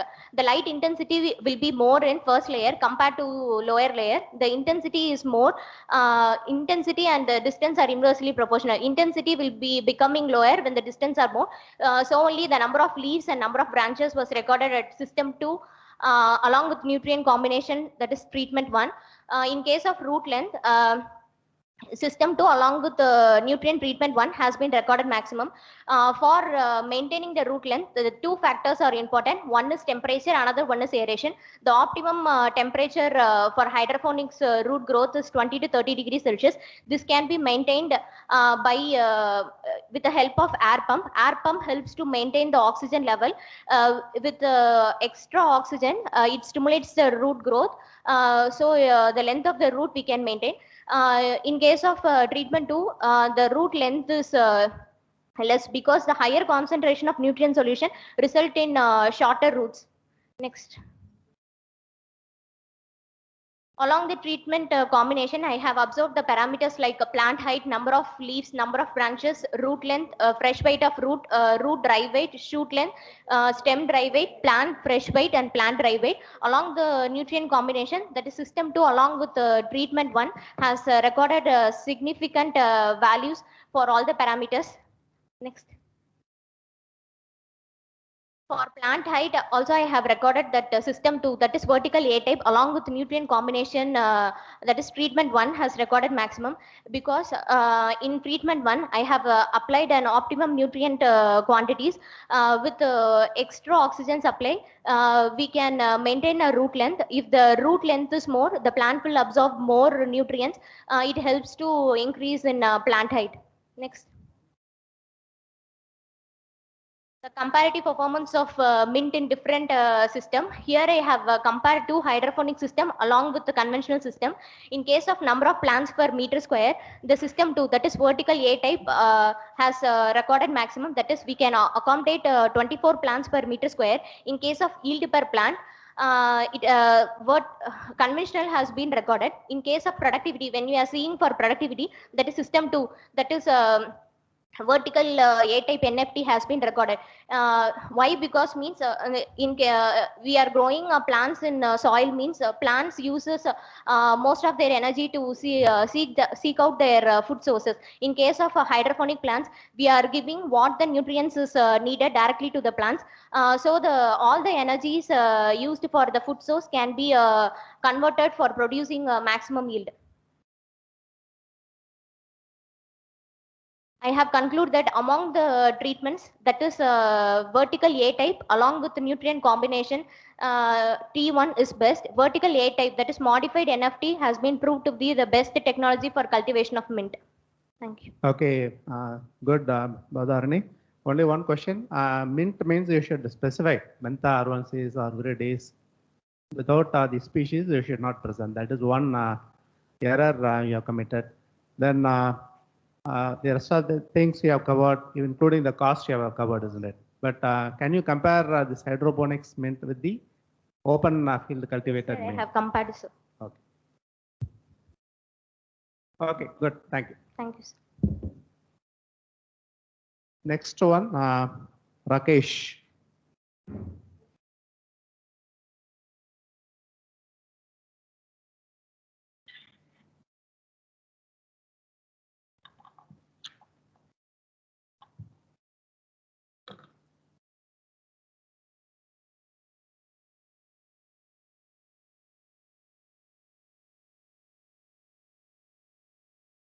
Good morning. Good morning, everyone. I am Rakesh. My title of the presentation is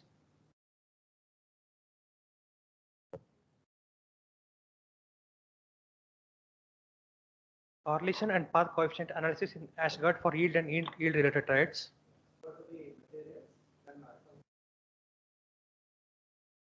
The field was laid out in the Pandal system. Location of the site was Horticulture Orchard, Agriculture College Research Institute, Madurai. Total 13 genotypes was utilized.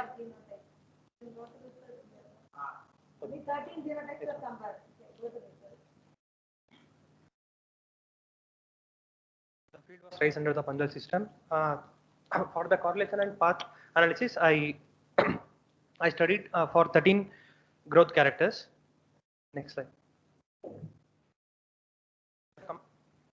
And this is the correlation path table results. So the red represents the positive, highly significant, whereas the blue represents the negative, significant on the yield per vine. Next slide. Correlation between fruit yield per vine and its yield attributes. Positively highly significant for observed in internodal length. Positive significant for observed in fruits per vine, fruit length, average fruit weight and fruit girth. Negative significance for observed in number of fruits, node for first male flower and days to first male female flower. The correlation among the yield attributes from the table, vine length showed significant positive association with node length. Number of branches showed positive significant association with node for first male flower, and node for first male flower showed highly significant with node for first female flower, days to first male flower and yield per plant. Days to first female flower showed positive significant association with the yield per plant. Sex ratio showed positive significant association with average fruit weight and number of fruits per vine, whereas it showed the negative significant association with fruit length and highly negative significant association with fruit girth.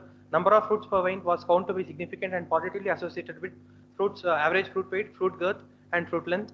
Average fruit weight showed the significant and positive association with the fruit length and fruit girth.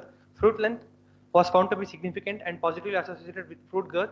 Thus, the number of fruits per vine, average fruit weight, fruit length and fruit girth were found to be significant and positive association with the fruit yield per vine. And coming to the path, the diagonal line represents the direct effect on yield, which may be positive or negative.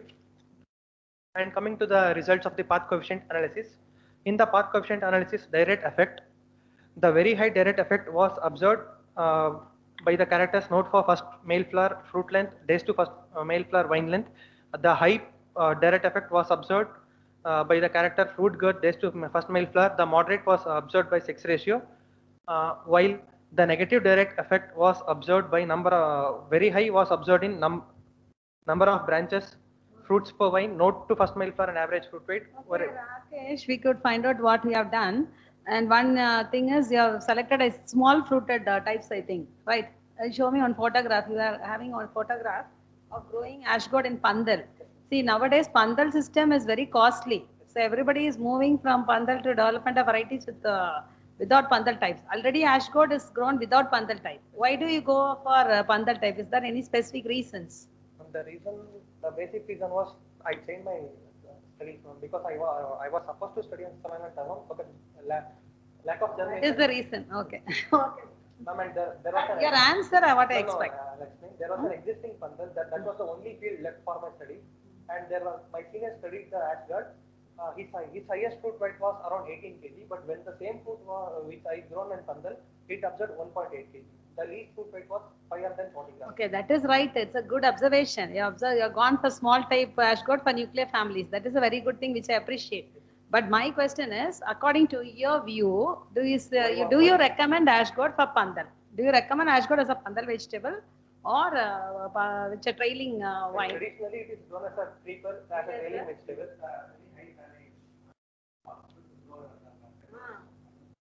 That is our doubt.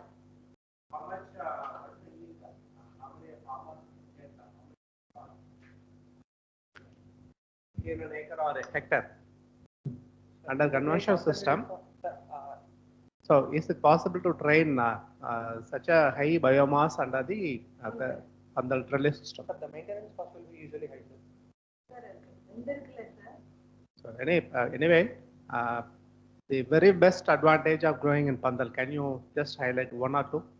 Sir, I can get increased yield, sir. The source and sink relationship will be vine length will be more, the number of increased yield will be better only under the open system.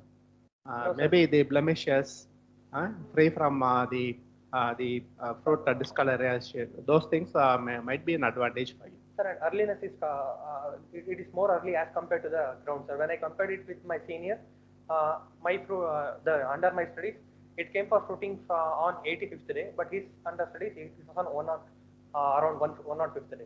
Okay, thank you. Thank you. Next presentation by Lychee.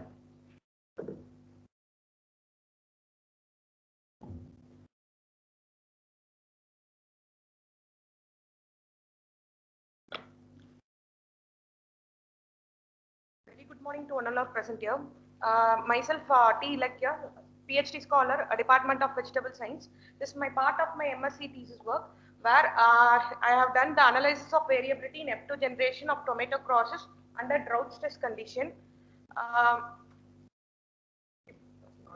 Materials, actually, this work was a continuation work of my senior, where I have taken 5 parents along with their hybrids, 3 hybrids. At first, the evaluation was done in pot culture, where the drought was given in a gravimetric method, such as 100% field capacity and 50% field capacity. Later, after evaluation, I have selfed the F1 hybrids and taken to the F2 generation. This pic depicts the field view of evaluation of F2 generations obtained by 3 tomato crosses. Now, I have maintained more than 150 plants for every crosses. These are the morphological and yield parameters that have been recorded for all the plants in every crosses. Whereas for the physiological and biochemical parameters, the best 30 plants in every cross were selected. That with the help of yield and yield attributing characters, I have selected 30 plants, and that for the 30 plants, the physiological parameters such as relative water content, chlorophyll stability index, prolin were studied, and the enzyme activities like nitrate reductase, peroxidase, and catalase were recorded, and biochemical characters such as titratable acidity, lycopene, and ascorbic acid were measured for tomato. And in the table, I have given the variability analysis for all the parameters.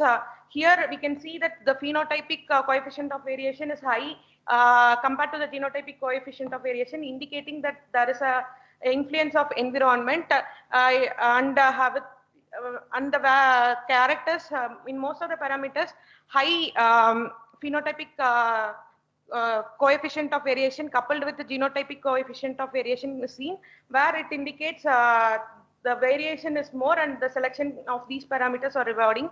And for heritability and genetic advance as percent of mean, we can see that most of the cases it is high and high heritability coupled with high genetic advance as mean. Here these are due to additive gene action. These additive genes are mostly predominant in nature if we go to further generation, and hence the selection of these characters are found to be rewarding. And this table, this picture shows the promising segregate of F2 population of first cross, that is EC169966 crossed with LE118. Actually, I observed that small fruited tomato are mostly tolerant to drought, and parent one have been taken with high yielding varieties, and parent two is the drought resistant, like we'll say. And next is the for the other cross EC177824 and into LE27, and next picture depicts the Arca Ashish into LE27. Finally, to conclude, the best promising segregants that can be further forwarded to the next generation for getting a new hybrid or new variety, or getting a good enrich for the parental selection. Okay, Lychee, so you have identified hybrids or segregants?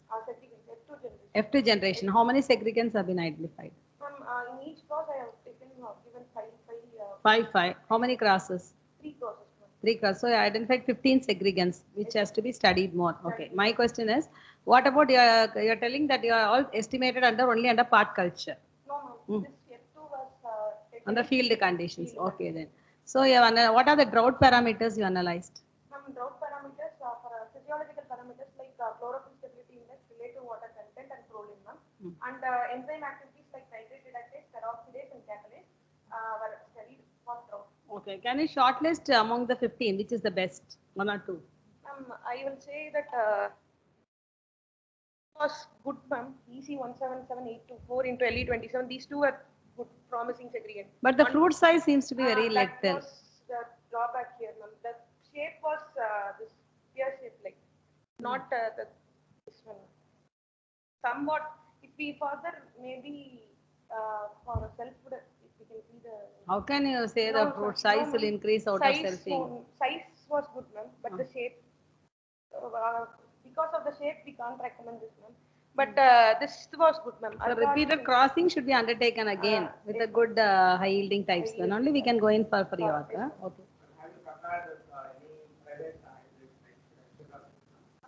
Sir, no, sir. They are not done. Sir, I have compared check cross with 4 Answer to serve question. What are the leading tomato hybrids? Then anything else? Any IAHR varieties?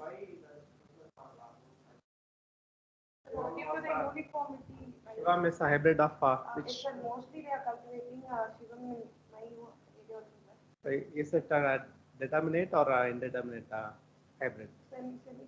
Semi-determinate. It requires staking. So all your hybrid segregants short doesn't require any staking. Those things you can highlight. Huh? Thank you.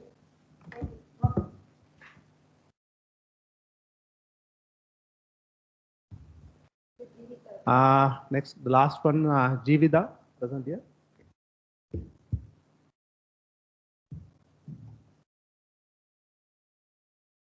Good afternoon, everyone. Today I am going to present about the topic morphological characterization of different chili species for quantitative and qualitative characters.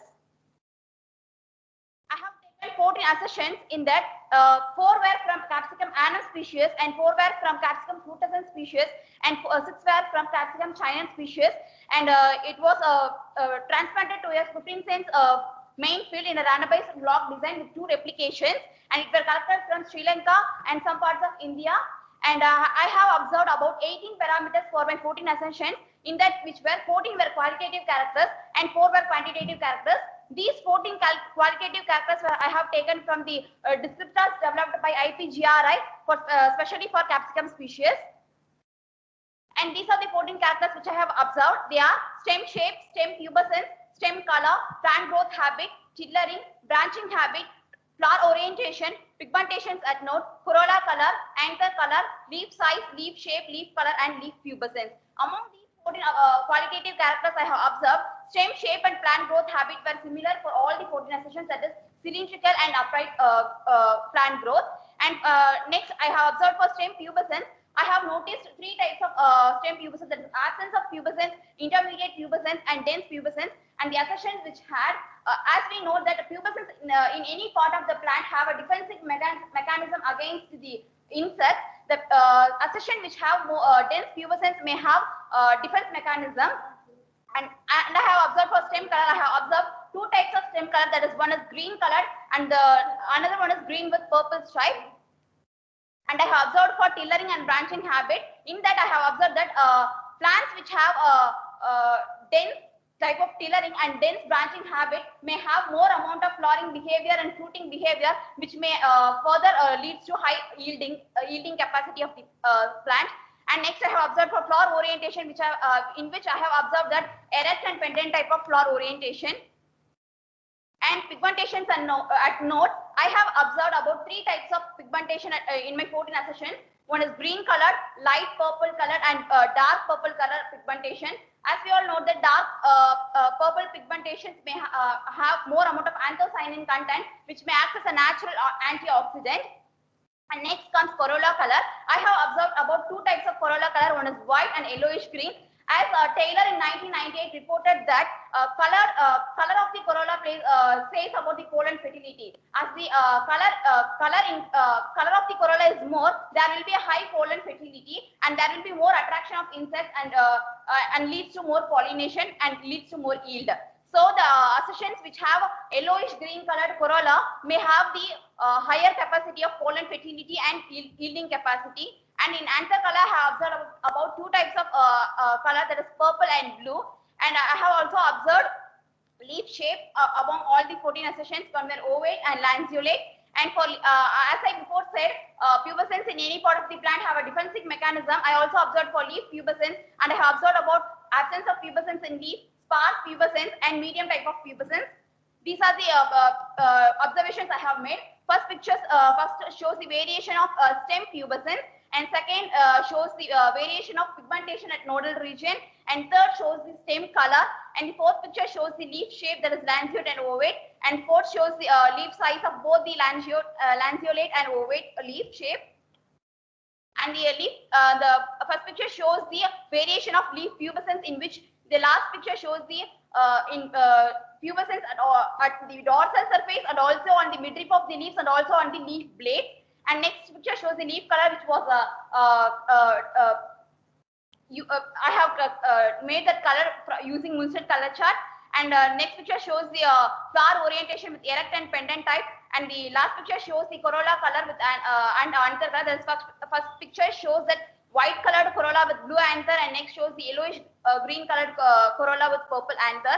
And also I have observed for quantitative characters like leaf length, leaf width, number of branches per plant, and days to first flowering. My first graph represents the leaf length and leaf width as if more amount of leaf length and leaf width is there, that will be more leaf area, which directly goes to the high photosynthetic rate. And next figure shows the number of branches per plant and days to first flowering after transplantation. In that, the accessions which have more number of branches per plant and less number of days to flowering after transplanting may have better yield.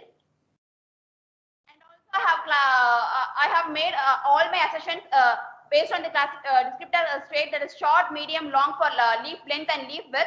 And also I have classified my accessions based on days to first flowering as yearly, medium, and late. Among the all 14 accessions I have made, all my accessions have yearly flowering habit. And I conclude that the accessions which have a dense pubescence, dense tillering habit, dense branching habit with more number of branches per plant and less number of days for flowering after transplantation have better qualities, better specific characters and desirable traits, which can be carried out for further breeding programs. And the wide variation in morphological characterization is one of the better tool and a better potential for improving the agronomical traits for creating newer varieties and hybrids with desirable traits and specific characters. This my study also provides a database to determine the dust characters of different chili species, and along with the morphological character, molecular characterization and biochemical analysis of capsaicin and capsaicin content also plays a major role in determining a classification of chili genotypes for improving better newer varieties with specific traits and specific characters. Okay, good, Jivida. These morphological variations are interesting, but are these stable under various environments? What is the role of G into E? Will it be genetically stable parameters? These markers, whatever you expressed. You mentioned that the yellow pollen, yellow anthers, is one of the major deciding factor for fertility, pollen fertility. That also was part of your study. So are these stable under varied environment? That is what I'm asking. So how you will ensure the stable parameters? How can you estimate those parameters? Through molecular characterization, Okay. I will select the gene responsible for those characters, desirable characters, through which I will take those genes to the next breeding programs. Have you come across any morphological markers which can be registered under NBBGR? So that is zero. We have to do it, isn't it? Especially the native races. Actually, all the works have been done for capsicum anum, but still now more works have been done. For different species like chinans and pubescens, little work has been started. So I have initiated this work for molecular characterizing through SSR markers. But for which DUS is very much important. Okay, good work. Okay, Jivita, your presentation is good, especially the photographs are very nice. Actually, you are concentrating on perennial types, no? Right. chinensis and pubescens. So what I am going to say is, you have expressed some characters, especially pubescens and all. That is only your record only morphological, or did you take any microscopic study of the pubescens, adaxial or abaxial pubescens, anything else? I have taken visual observation. I have taken, ma'am. For photographic, I should take my. Okay, you have to do a little bit that studies. Then again, you are expressing on the pigmentations, especially at the nodal segments or nodal region. My question is, and as Sir has pointed out, this is a highly cross-pollinated crop. So variability chances is there. Then genotypic and environmental interaction, it is highly prone to that. But you can just observe that nodal pigmentation is correlating with the color of the anthers. Any correlations you can see. Because she's recorded some pigment, purple pigment and all in the nodal.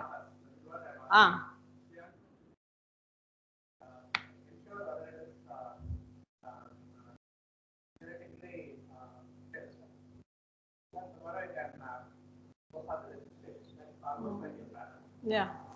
You identify any allied types like that so that we can go for the next level. Till now, with dark purple pigmentation, I have observed only white color with purple and No, as my guessing is right. Okay, that's what. You just see intensively, you observe such things so that we can register it. Okay.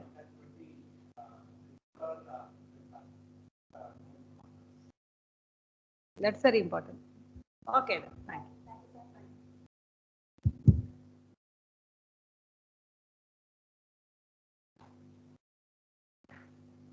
Thank you, everyone. Thank you, faculty co-chairs for spending a valuable time and evaluating the oral presentations. And I thank the participants for their involvement in presenting the presentations. Thank you, everyone.